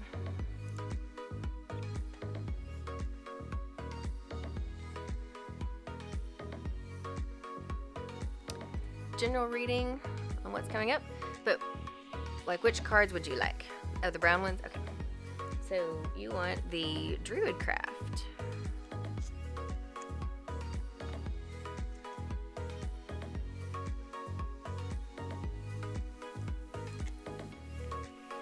Mama Sota, hello. Welcome, welcome, welcome. Glad you're here. Glad you're here.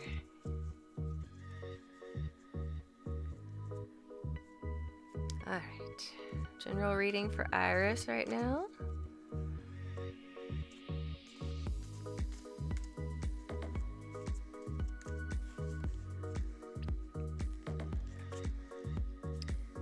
We have King of Wands, Ten of Wands, and the Fool.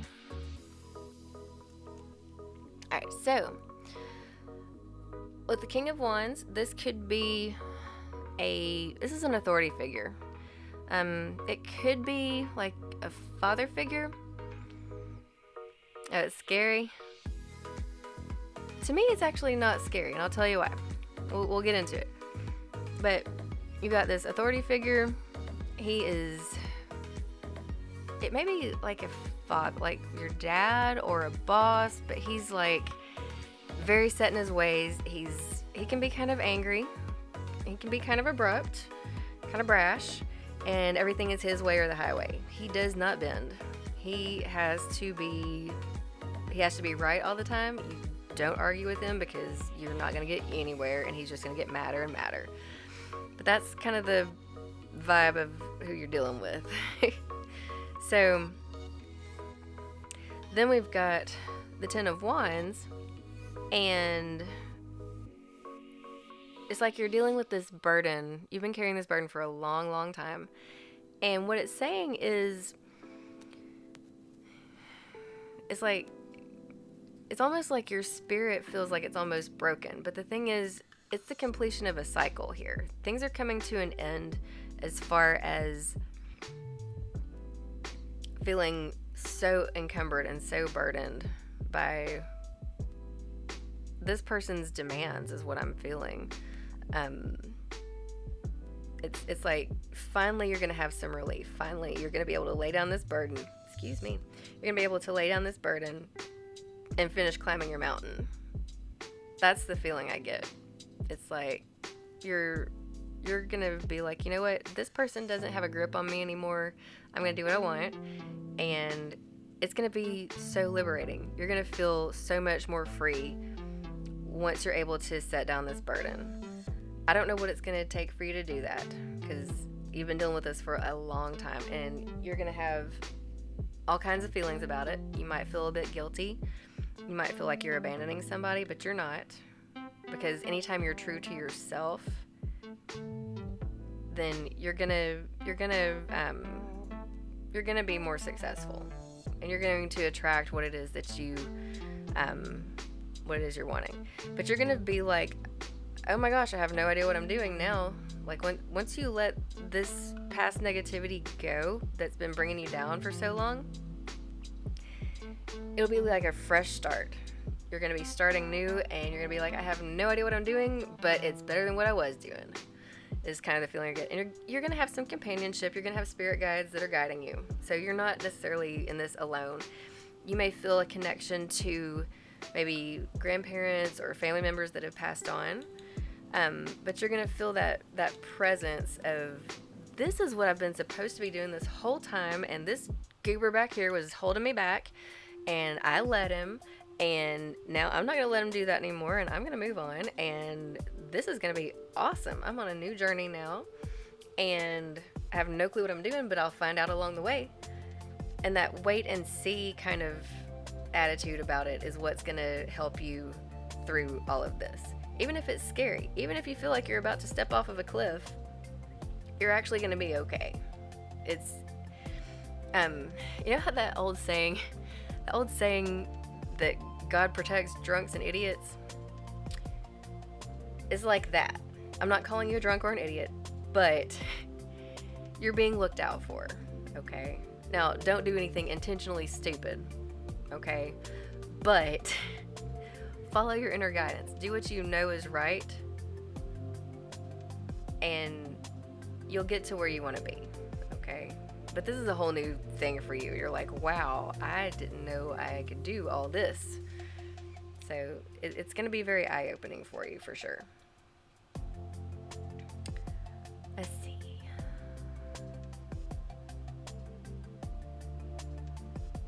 Oh, thank you, Mama Sota. You're so sweet. Yes, Bomb Beauty, try it without the quotes, and that will help.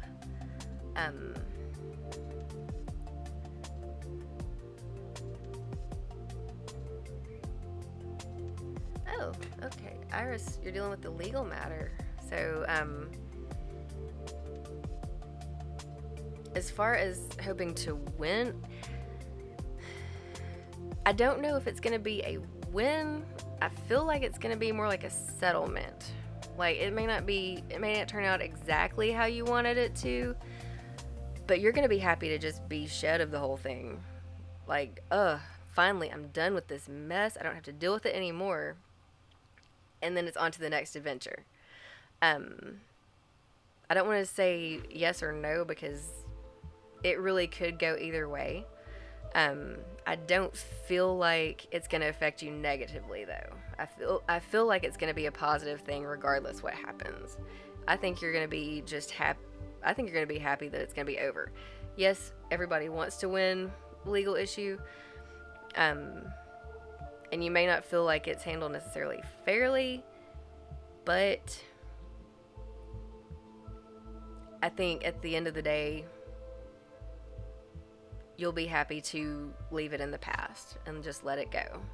And so that you can move forward with whatever it is you're wanting to move forward with. Because that's your goal, is to move forward with whatever it is you're trying to move forward. And this was the thing that was holding you back. That's my feeling on it. So I hope that was helpful. I hope I could help in some way with this reading. All right. Thank you, Iris. Thank you so much. All right. So next, we have Roselia. Is Roselia still with us? Roselia.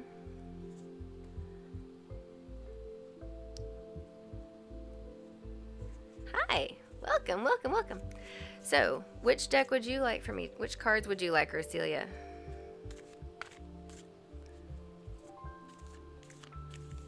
Do you have a preference as to which cards? We can go with the Druid Craft, like those. We can go with Witchlings, like those. Don't have a preference? I'm actually drawn to the Witchlings for you. That was the next deck I picked up. For some reason, they're calling to me. So if you're okay with that, I will read the Witchlings for you, Roselia. Yes, thank you all for joining us tonight. This has been wonderful. I hope you guys have enjoyed this as much as I have. This has been fantastic.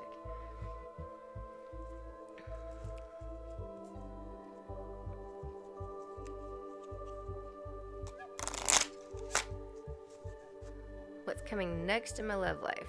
I keep hearing that I'm meeting a soulmate in about a year, but I'm wondering what's coming before that. Okay, cool. Well, let's find out.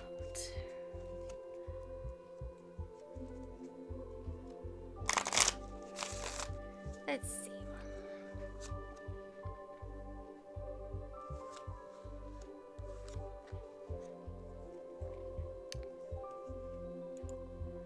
Alright, so we have meditation.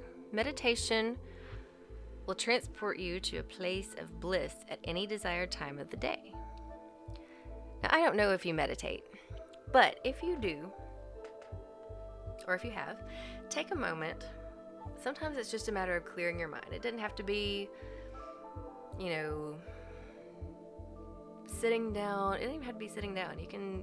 People do meditations all kinds of different ways. You can do a walking meditation.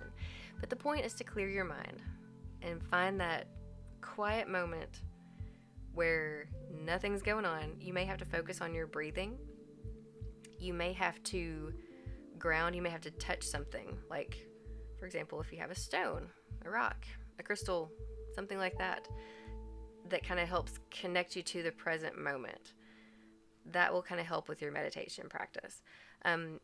For some people, meditation is the same thing as prayer. Just, clearing your mind, setting your intention for whatever it is that you're wanting to accomplish in the day. And then we've got protection. Create sacred space to keep uninvited energy out.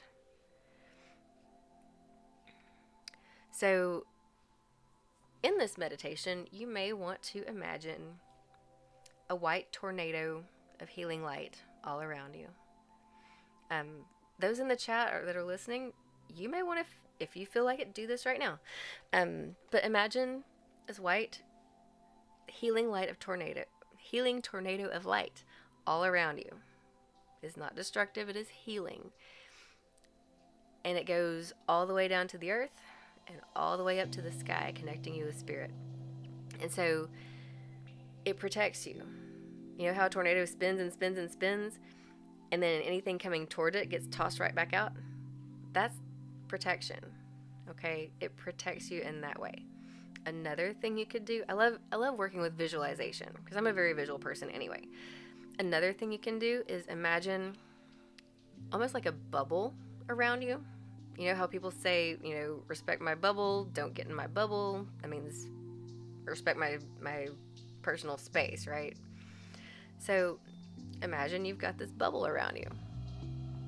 And the more you focus on the bubble, creating that sacred space around you, protecting you, imagine it getting harder like a crystal, like a rock. It's like it's crystallizing around you so that nothing can come into it that doesn't belong. Okay, that's another way it's a quick, easy protection, but it's also a mini meditation. So that may be something to try. Especially anytime you feel anxious or worried about something, or worried that maybe someone around you may not have your best interest at heart, dome up, as I say. and imagine that around you, and I think that will help kind of keep what belongs to you with you, and anything that doesn't belong to you gets tossed back out. I think that's a good way to kind of do it. And so that may be a good way to prepare for what's coming. In your situation, Roselia, if you've been told that your soulmate is coming, this is kind of a way to protect against anything that isn't good for you or isn't that. I won't say that you don't need to be with anybody that's not your soulmate, because sometimes you have to learn a lesson from certain relationships before you find that soulmate or you find that kindred spirit, whatever you want to call it. And vice versa. They may have to learn some lessons before they're ready for you. I don't know how else to explain that. And then you've got beauty. When beauty is felt from within, your gorgeousness will glow. Now, I have yet to meet anyone who hasn't felt unpretty. At some point in time, we've all felt unpretty. And the thing is, when you cultivate this beauty on the inside, when you cultivate this attractive energy from the inside, the person that you're trying to attract, like you may feel like, oh my goodness, my cheekbones are too high, or my hair is this, or my arms are this, whatever. We tend to be very critical of ourselves, especially when it comes to physical appearance. But you know what? The very thing that you think is just, why was I cursed with these big lips or whatever? Why was I cursed with this? The person that you're drawing towards you is going to think it's gorgeous. They're going to think it's beautiful. It's like, oh my goodness, I have a mole on my back, and it's just like, why? I want to get rid of it. But the person you're trying to attract is going to be like, that is the cutest little mole, oh my goodness. So, yeah. That's the feeling I get. That excitedness is what I'm getting. So when you appreciate your own beauty and your everything, love yourself, find beauty in everything, and that's going to attract the vibe of the person that you're meant to be with. That's the feeling I'm getting. All right, Dat Ninja, welcome. MC, you're still here. Awesome. All right. Bong Beauty, you are in my queue, so I will be reading for you as well. You've got some people ahead of you though, okay? Let's see. Next on my list is Dat Ninja. MC, I thought you had requested a reading, but I don't see you in my queue. You're quite welcome, Rosalia. Thank you for letting me read for you.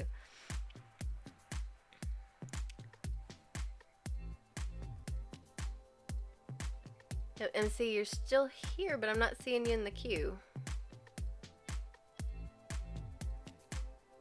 So, go ahead and hit the exclamation point join.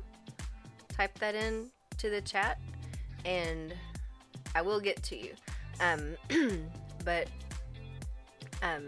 as for next, I have Dat Ninja, and then after that will be Bong Beauty. Okay? That's how it's gonna roll. It was about what my person's feeling. Okay.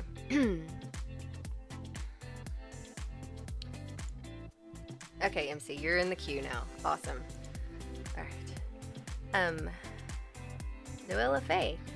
You can just type exclamation point join and you'll be added to the queue. Okay? So next is Sub-Zero. No. Next is Dat Ninja. So, Dat Ninja, do you have a preference as to what deck you would like me to read from.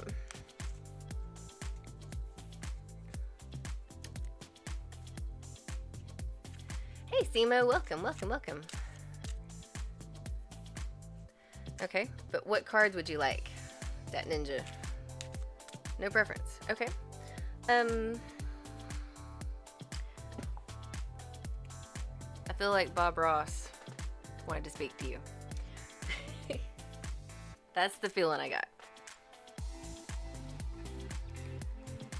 Alright, for that ninja. These cards are so much smaller than the other ones, but they have packed such a powerful message. IKEA. Okay, never mind. Alright. That ninja. What does Bob Ross say?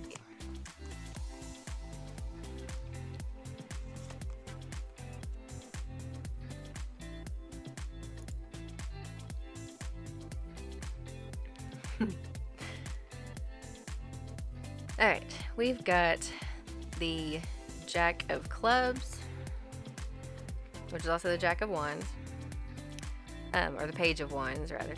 It says, let me extend a personal invitation for you to drag out your brushes and a few paints and paint along with us. Okay. Then we've got the Ace of Spades, which is also the Ace of Swords. It says, go out on a limb. That's where the fruit is.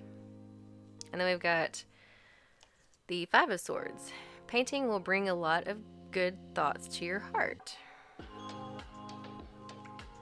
Okay, so what I'm getting here. Oh, Backseat's looking at desks. They have one on sale. Want to go tomorrow? I would love to go to IKEA tomorrow. That's gonna be fun. IKEA is one of my favorite stores. Like even if we're just going to look, I'm just like, you know what? I'm getting my steps in, because if you walk the whole path of the IKEA around here, it's like a mile and a half. So yeah, I dig it. All right. Flirt says smooch smooch, huh? Nice. All right, so with the Page of Clubs or Page of Wands, it says, let me extend a personal invitation for you to drag out your brushes and a few paints and paint along with us. So what I'm getting here is things have been moving very quickly, and I feel like, as far as your question, Ninja, I feel like things moved very quickly with the person you're referring to, and then it didn't work out. I think that's the feeling I'm getting. And so things were moving too fast, and she might have gotten scared. And so what this message is saying is, and she may have actually led you to believe she wanted things to move quickly when she really didn't. So it might have been some miscommunication there, and that's why I'm getting the paint along with this thing. But yeah, things moving pretty quickly. That might have been part of the problem, was you jumped in too fast and things progressed too quickly. And then you've got the Ace of Spades, go out on a limb. That's where the fruit is. Well, you tried that, it sounds like. But you're having, it's like a new opportunity that you have started. You've started something new. It's a new opportunity, but it's also an opportunity for spiritual growth here. And when you're moving too fast in a relationship, it makes it harder for you to focus on spiritual things. And it may feel like, ooh, I'm really jiving with this person, and this person might be my soulmate, and blah, blah, blah, blah. But if you move too fast, you don't have time to really process what that means and what that could mean for that person. So it sounds like you kind of took some risk there, and it didn't work out the way you expected it to. And you're asking, is it gonna pan out in the future? And then you've got the Five of Swords, it says painting will bring a lot of good thoughts to your heart. So with the Five of Swords, I want to say there's a lot of petty arguments, like over dumb stuff, like popcorn. I mean, stuff that doesn't even matter. And it's like, even though you won the argument, you're like, well, dang, why were we even arguing about that? It wasn't worth losing the relationship over. That's the feeling I'm getting. It's like, ugh, man, I should have just kept my mouth shut. That's the feeling I'm getting from these cards and everything. Like, man, I should have just, let her have her way. Maybe you should have, but that being said, things are what they are. And so, hi, Anjuna Eric. Welcome, welcome, welcome. Good morning. Iris says, I want to get the Little Rider tarot decks. I have the normal one. Oh, you want the tiny Rider Waite? Yeah, those are cool. I've seen some that are like the size of the end of my pinky, just itty bitty bitty, tiny. But yeah, Ninja, I think I'm not saying it's a lost cause, but I think if you do reunite with this person, take it a bit slower. Don't just jump in with both feet. And I think they will appreciate that too. I think it's going to be more of a, hey, let's get to know each other before we take things to a level that's a bit too serious. Maybe, maybe have a little face around it. I think that's going to be the thing. And instead of arguing, because when you argue, when you're arguing, there's no real communication going on. But instead, have a conversation. Conversations happen all the time, and they can keep things friendly.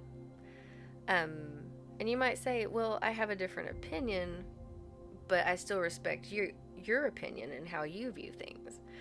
And I think that's gonna help. And also, reflective listening. Back in the day when I did therapy, I did a lot of reflective listening. Somebody would tell me something, and I would kind of summarize it and be like, so, like, someone would say, I had this going on and this going on and this going on. And I was like, so you're feeling overwhelmed, right? Or you're feeling whatever it was that they seemed to be feeling. And they're like, yes. And I said, well, let's break this down and how we're going to manage it and how we're going to process it. And that's how we would process it. And we would break it down. And it's like, oh, well, this is no longer an argument. This is a conversation. So, and you can tell by the level, the volume level, and also the tone of when something shifts. And so it's important to say, wait a minute. No need to get defensive. I wasn't accusing anybody of anything. I'm just saying I would like for things to go this way. Maybe. If it's okay. But if both parties are not on board with it, don't force the issue. All right. That's the feeling I'm getting on this one. So I'm not going to say yes or no it's going to work out, because it's still quite variable. But I feel like if you approach it more openly and slowly, I think it'll go better. So that's the feeling I get, Ninja. I wish you all the best with it, for sure. And thank you for letting me read for you. All right, Tan's World, welcome. Hello. We're doing great. We're just doing some readings on a Saturday night, Sunday morning, as it were. Mental Health Reddit, hello, welcome. Glad you're here. Thank you, Ninja. Thank you. All right. So, next I have 3 more readings. Tan, if you'd like a reading, mental health, if you would like a reading, type exclamation point and join. Thanks, Uso. Thank you. But type exclamation point join in the chat, and it will put you in the queue. Okay. So I'm gonna do that for about, if you sign up in the next 5-10 minutes, if you sign up in the next, I'll say 10 minutes, I will read for whoever's there, but if they sign up after 1:45 Central Time, then I'll have to get them on the next go round. Okay. Noella, my bad. Yes, you are. You've got 2 ahead of you. So, yes, you typed it and you are in. I see you. So, next I have Bong Beauty. Bong Beauty, are you here? Are you still with us, Bong Beauty? If so, tell me what deck you would like.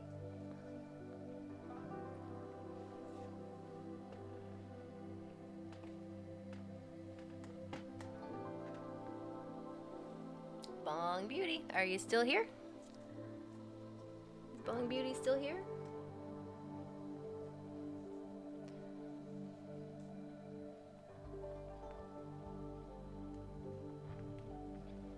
Hello, is Bong Beauty still here? If not, I will move along, but I'll give her a minute. Oh, hi, you're here, welcome. Okay, so, Bong Beauty, which card? Sexual Magic Tarot deck. I do not have that one. The only tarot cards I have with me right now are the Druidcraft Tarot. But I have others. I've got the Bob Ross. I've got Gentle Wisdom of Fairy Realms. I have Witchlings, Fairy Ring, Moonology, and Black Moon Astrology. But if you prefer strictly tarot, this is the one I'll go with. Okay, cool.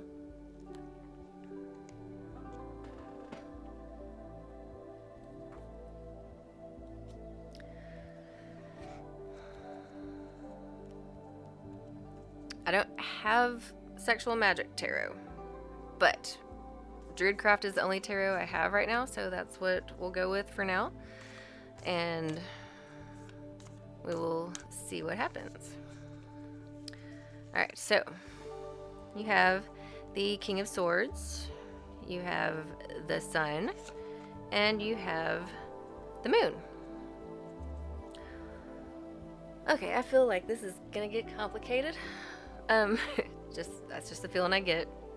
Sorry if I, overstepped any boundaries with that. So you got the King of Swords, and he is very meticulous. Good night, Cammie. Have a good night. Thank you for joining us, Cammie. Glad you could make it in. Glad I could read for you. Thank you. So you've got the King of Swords, and he's this guy that, like, he's a Libra, Gemini, or Aquarius, and everything is in his mind, and he thinks things more so than he expresses, and he kind of expects you to be a mind reader, and it's not really fair. Everything he does is very well thought out, very meticulous, and so he may not be wanting to rush into things. By the same token, he does everything else fast. Why can't he do this fast? Is kind of the feeling I'm getting from you. And he may not be ready to commit yet. I'm not saying that you do or do not have a future with this person. But if you do, y'all are going to have a lot of conversations to kind of set things right.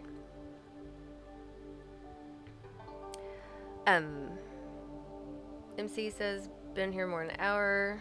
Typed join twice and got nothing. I'm sorry, MC. You are in the queue now. You're actually next. But I don't know what happened to where you didn't get a reading, but you are next. I saw you in the queue. You are next.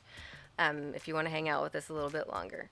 Hi, Mark Forrest. Welcome. So you got the Sun. And so things are looking positive with this person in general. You've got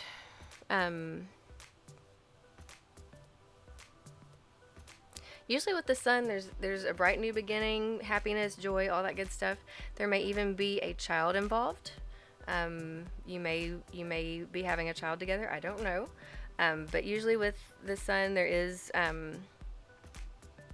that is a possibility. Sometimes you may find out that you're pregnant when you get the sun card, or someone around you is. So that's usually a very positive sign, though, when you get the sun card. And then you got the moon. Right now you're feeling like, oh my gosh, why will he not do what I say or do what I'm wanting him to do? And he may just not be ready, or he may not get what you're trying to say. But with the moon, pay attention to your dreams, because I feel like dreams have messages in them that you can kind of guide you through whatever it is that you're wanting to do. So I think your intuition is going to guide you a lot more than you realize. I feel like some positive things are going to come from this relationship. I can't say whether it's going to be a forever thing, but I feel like you will definitely have a good experience from this, is kind of the general feeling I'm getting.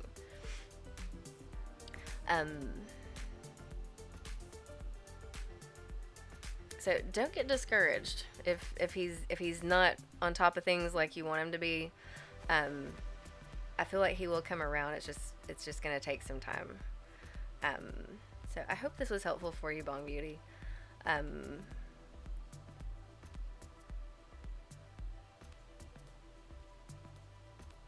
feel like if you get into chasing mode, I feel like I have to say this. If you get into chasing mode, it's going to take longer for things to come about the way you want them to. Instead, be your cute, sweet self, and you will attract the person that you are meant to be with. That's the main thing I'm getting from all this. Okay? So I hope that was helpful for you, Bong Beauty. I hope you have a good night. Thank you so much for letting me read for you. All right, MC, do you still want a reading? MC, you are next. I'll be glad to read for you if you're still here.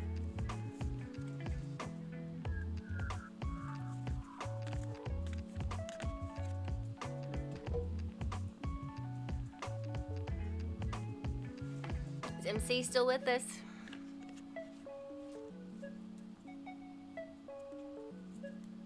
MC, are you still here?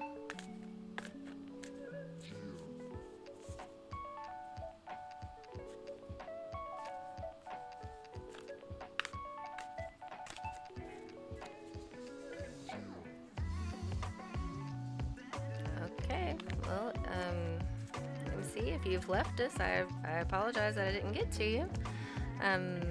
Perhaps next time, if you've left us, but if you're still here, I'll be glad to read for you.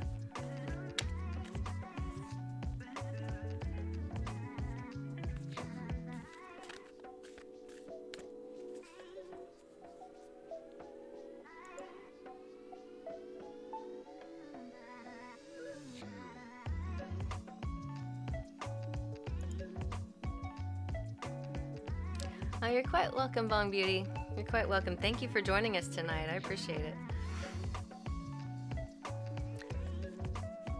All right. Thanks, Uso. All right, last call for MC. I've got one more, and then after, let's see, if we don't read for MC tonight, next is Noella Faye, and I think Noella Faye is our last one tonight.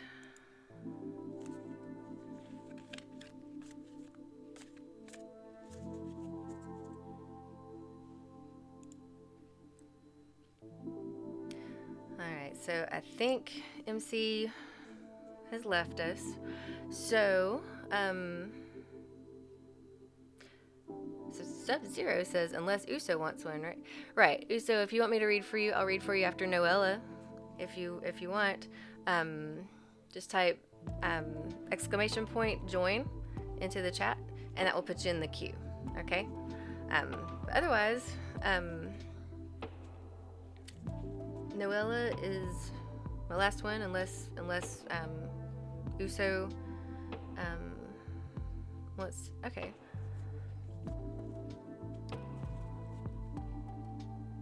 Oh, it is your turn, MC. I thought you had left us, but I'll certainly be glad to read for you. So, MC,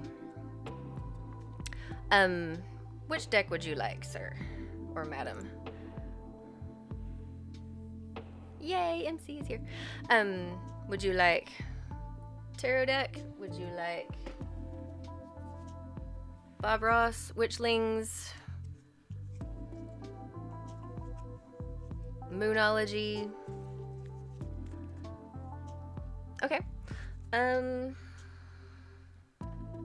feel like the Black Moon astrology is calling to me for you. Is this deck? Is that okay?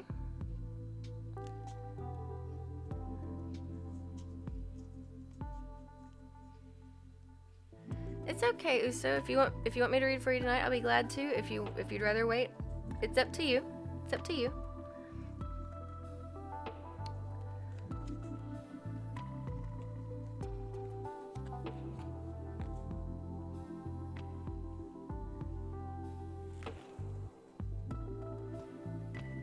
All right, MC.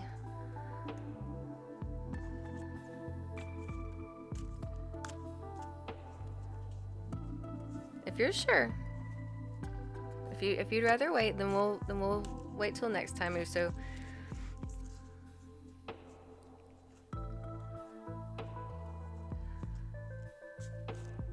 Noella, if you want to wait till next time, it's cool. It's up to you. I don't mind reading tonight. It's your call. Whatever you want to do. If you've got somewhere you got to be or something you got to do, I understand completely. Just whatever you want to do. Y'all are already in the queue, so I'll be glad to read for you tonight. You're so enjoying listening. That's cool. I'm reading for MC right now. Thank you for being so patient with this, MC. I'm trying to read for everybody, and I'm sorry I missed you. Alright, so we have Libra, balance. It says, I balance. Have Mars, force.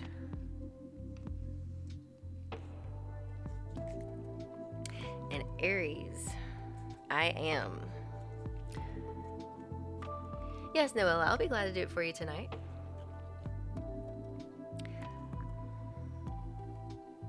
Alrighty, so if you want to wait till next session, I'll be glad to do it next time. You'll be first on the next list. Alright, so MC, we got Libra. Now I don't know if you're a Libra or if you're dealing with a Libra. And you got Aries here too. So you may have Libra or Aries in your chart, or you may be dealing with somebody who's got Libra or Aries in their chart.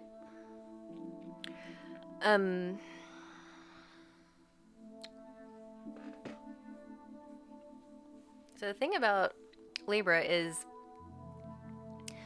it says I balance. That's the thing about Libras. They always tend to balance. Balance things out. Oh, she is Aries. I get you. Are you a Libra? It'd be interesting if you were.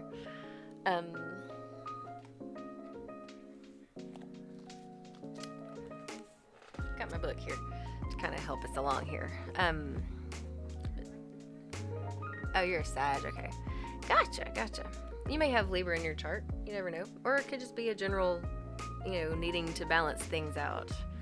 Let's see.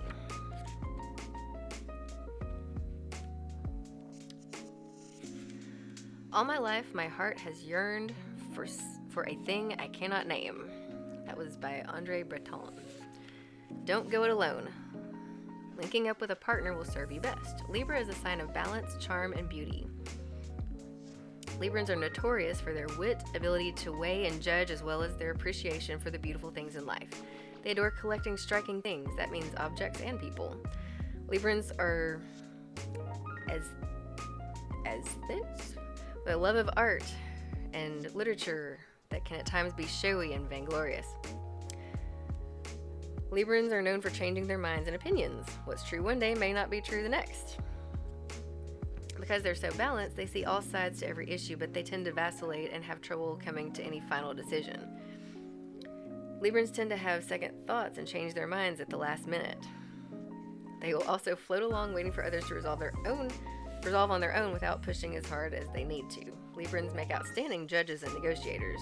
They can be agreeable, but sometimes agree to things they don't want, sacrificing what they truly feel and think just to get along. Then there's the sarcastic Libra, who loves to test his wit against others. Their quick-witted retorts are filled with sarcasm and sharp accuracy. John Lennon and Oscar Wilde are examples of this acerbic wit and that Librans are so famous for. They also love playing devil's advocate. Peculiar, since this is the sign of balance and peace. Libra rules 7th house of partners and marriage. Those influenced by this sign do best in life with a partner, but it can be a sign of codependency, and many will pair up at the drop of a hat.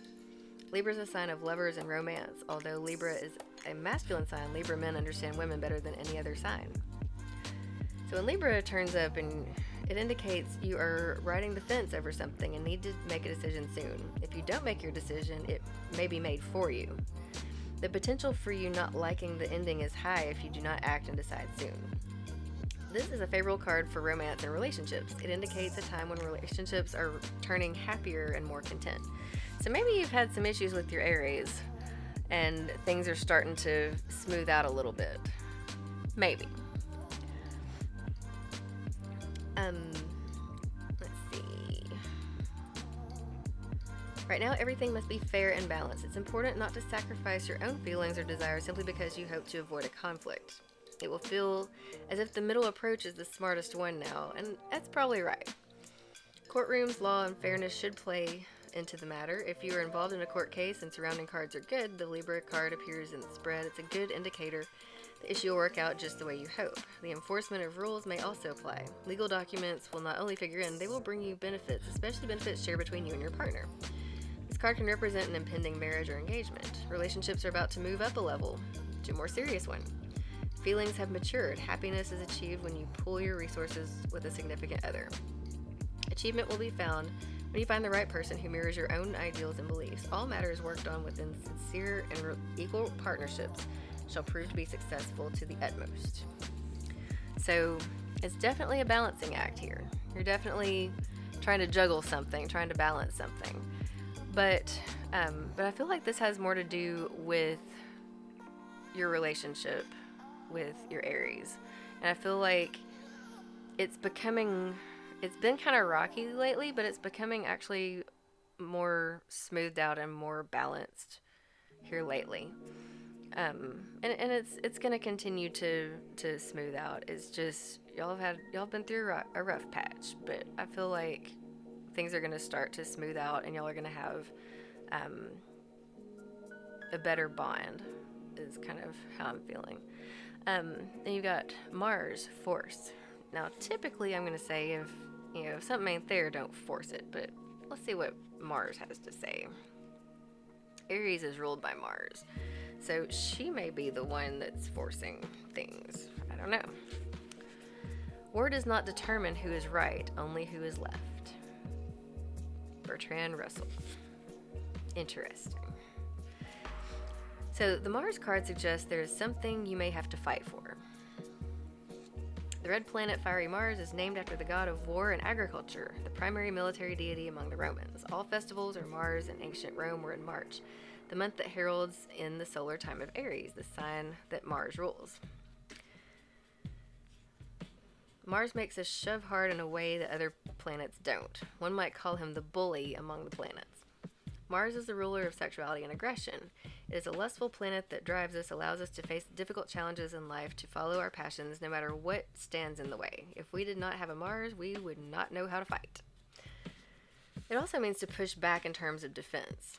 When Mars is strong in a chart or reading, you may either face aggressive situations with the need to confront or defend, or an intense, arousing sexual encounter which may or may not involve romance. Mars indicates overwhelming attractions. This is a time when you feel not only forced but driven. It's a good time to consider goals and desires and not allow them to fall in the shadows. Right now, action is needed. It's not a good time to sit back and wait. When this card presents itself, you're being challenged to protect your interest or to move ahead quickly on something. The Mars card indicates a type of passion and drive that is linked to the spirit and life force. In ancient British magic, this type of energy was the cunning fire that enabled men and women to act like gods and goddesses, to create and defend, to build energy, to seek and claim, to force and pursue, thus to change fate. Turning up this card infers that a fire has been lit under the passions and it is time to achieve what you want in life. At least you are being shown a clear path. Goals that should be pursued at the current time. Hold on. Could be romantic in nature, but it could also involve other types of relationships. More importantly, goals that should be pursued at the current time and as vigorously as possible. It can also indicate a formidable competitor has just arrived on the scene. So you may feel like you have to defend your relationship with your Aries. You're pushing her away instead, and now it seems she gave up on you. Interesting. She may have, at least for the time being. You want her, but it's not easy due to the environment. Okay. Well, I feel like you're wanting to fight for the relationship is the vibe I'm getting. And she may be kind of clingy and coming on too strong to you, and that may have been why you wanted to push her away. And so that may be part of the situation. Other issues to do with this card include law, military, sports, games, challenges of all kinds, becoming more physically active and involved, but also fiery tempers and actual fires. The question to ask now is how to take action. How do you create momentum to achieve your goals and dreams? Have you been challenged to protect your own interests? Are you being pushed too hard by something or someone? I wonder. How do you clear your path to get what you want? Are you willing to battle? Has someone or a situation challenged you to a fight? So this is the Emperor. This is like the Emperor card. Maybe you're the Emperor. Maybe you're the one saying how things are going to be and what you're going to put up with and what you're not.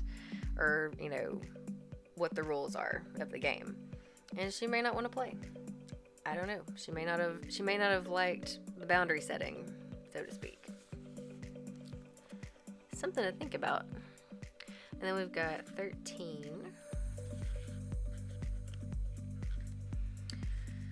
I guess I am just a natural warrior. That's what Aries says. Aries says I am. And that's one of the most powerful things that you can put in front of anything. I am.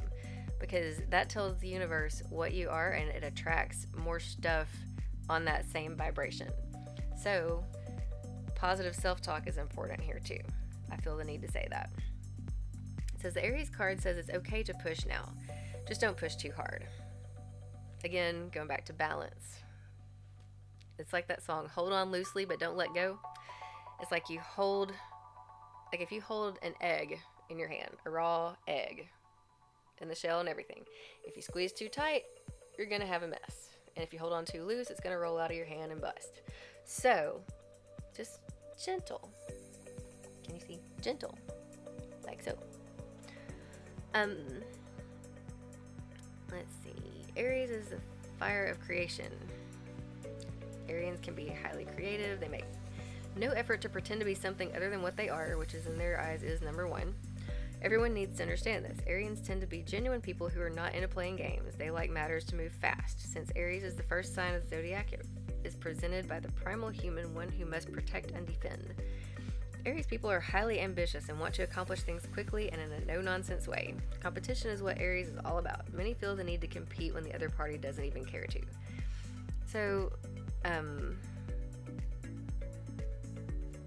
she may feel threatened by another person. You know, there may be some jealousy issues going on. I don't know.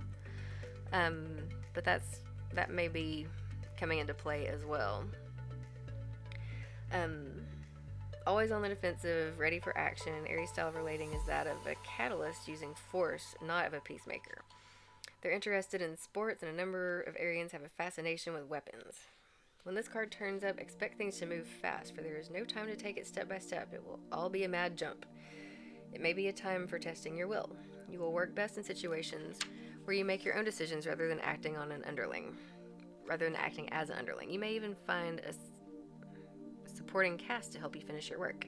Be responsible and disciplined in all of your actions. You will want to get things started and forge ahead. Do not buckle under the dramas and trivialities of others. This card marks a period where you are forceful and headstrong.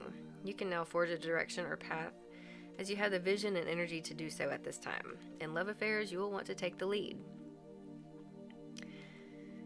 And like you said, both dominant, so you get conflicted. So yeah, y'all both may want to take the lead, and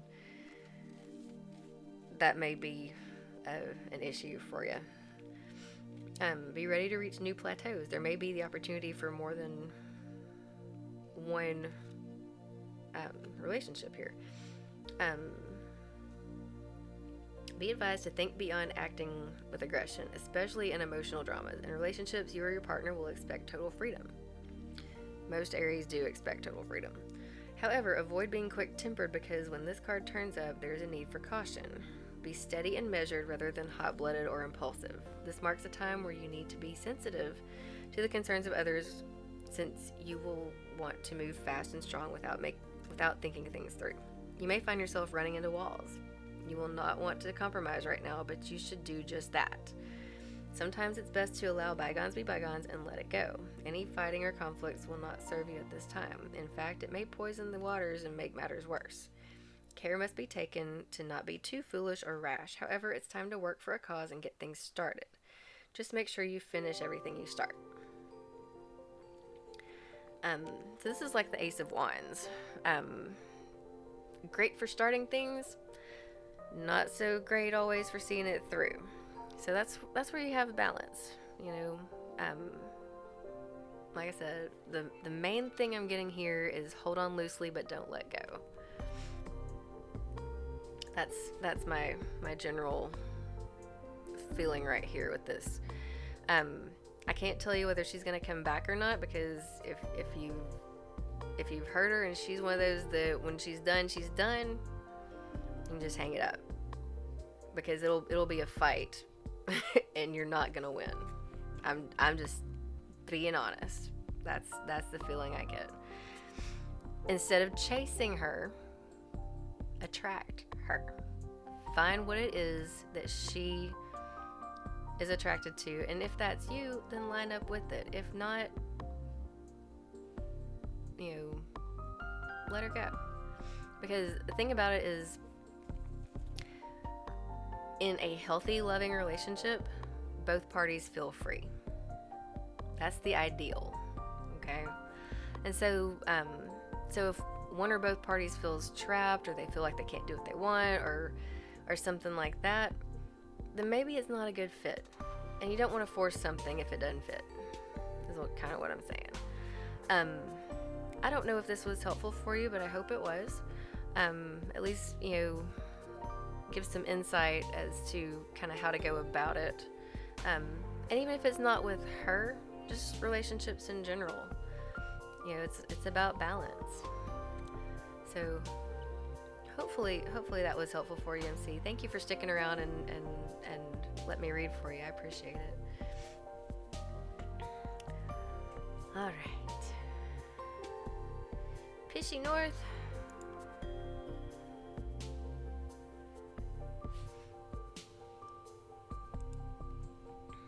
Oh, you're welcome, MC.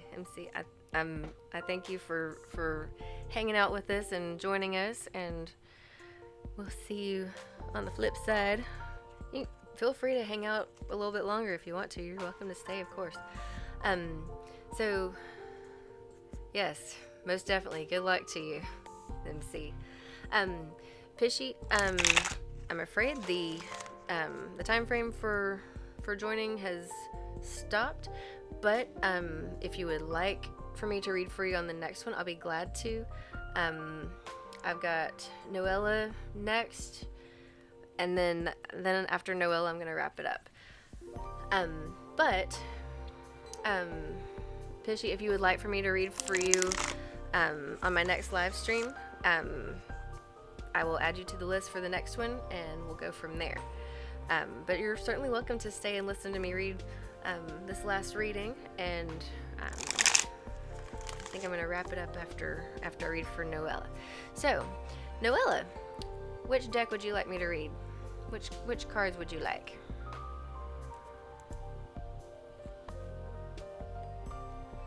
Got Black Moon. We've got Witchlings.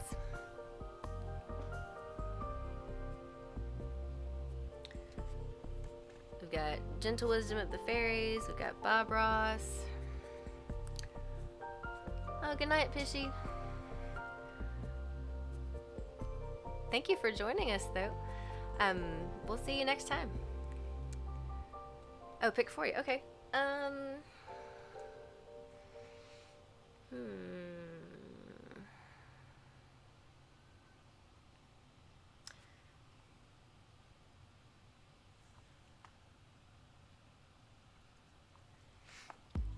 Noella, I feel like the fairy ring is calling. I feel like these ones wanted to tell you something. What do you think?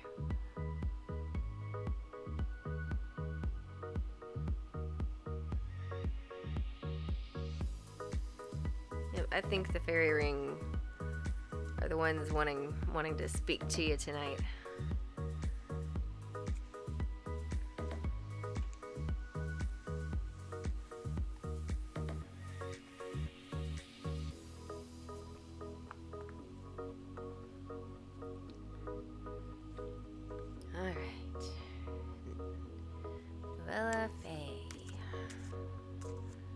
Oh, you kind of felt that too? Awesome.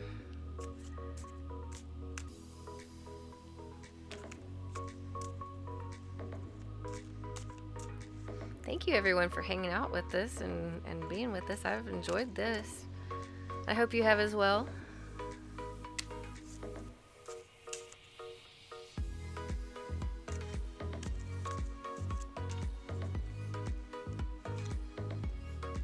Alright, you got Garconer. We've got the Woodwoes, we saw him earlier, and Ariel.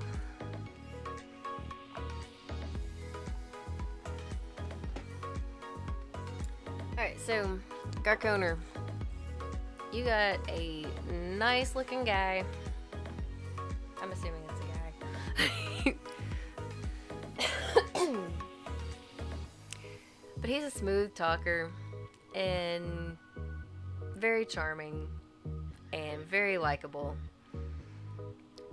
but don't set your sights on him. Don't get stuck on him. He's not. He's a player. Sorry to say it, but he's a player. And if you get hooked in too deep on him, you're gonna get hurt. I mean, yeah, he might be fun to hang out with, but this isn't life partner marriage material. He may be that one day, but not today. Not today. So if you do, want to hang out with him, I mean, that's entirely up to you. But to protect your heart, don't get your feelings involved. Easier said than done, I know. But if you get your feelings involved, it's gonna hurt a lot. If a lot of your friends have told you the same thing, there's probably some truth to it.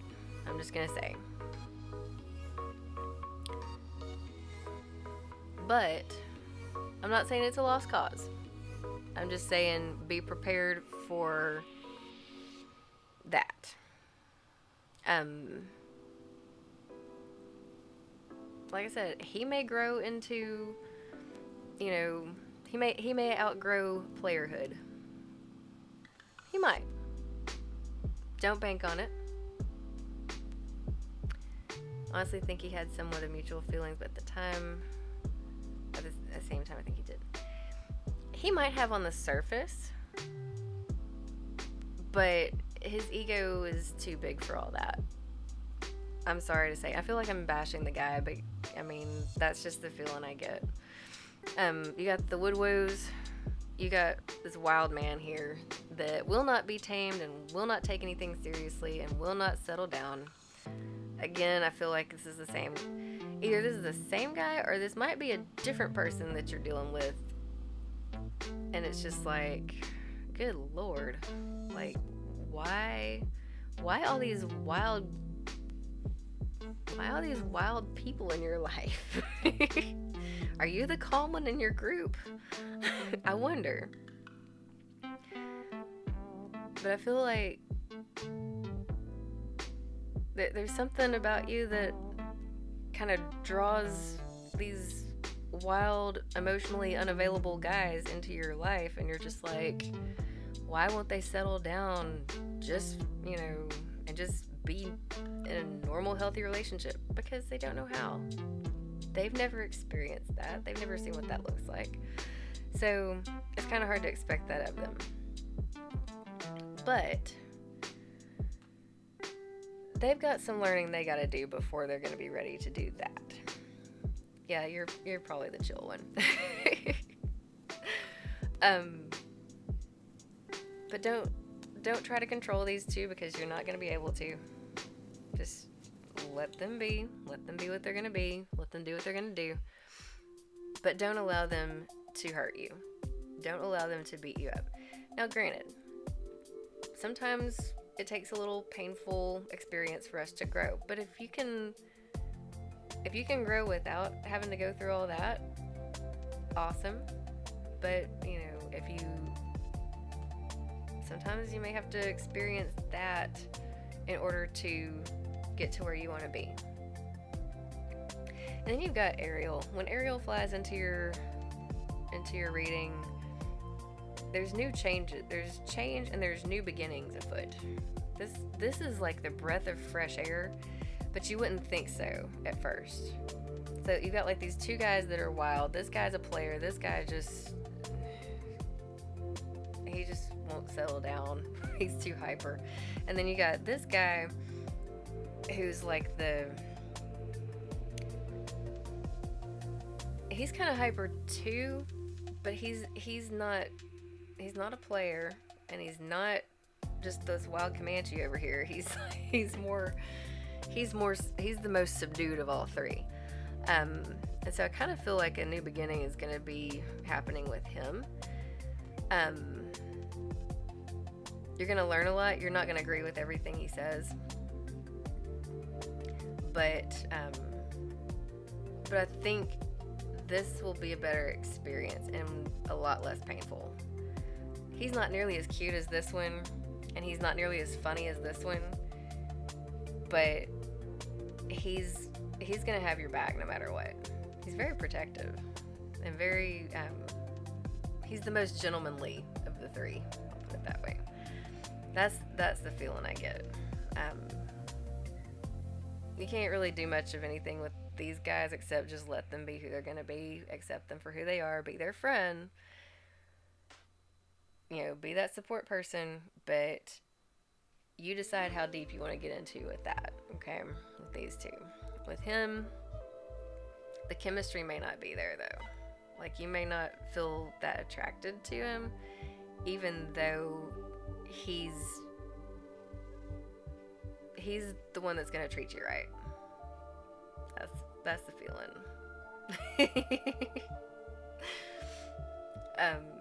That's the feeling I get. I don't know why. That's just what came to me. So, cannot wait.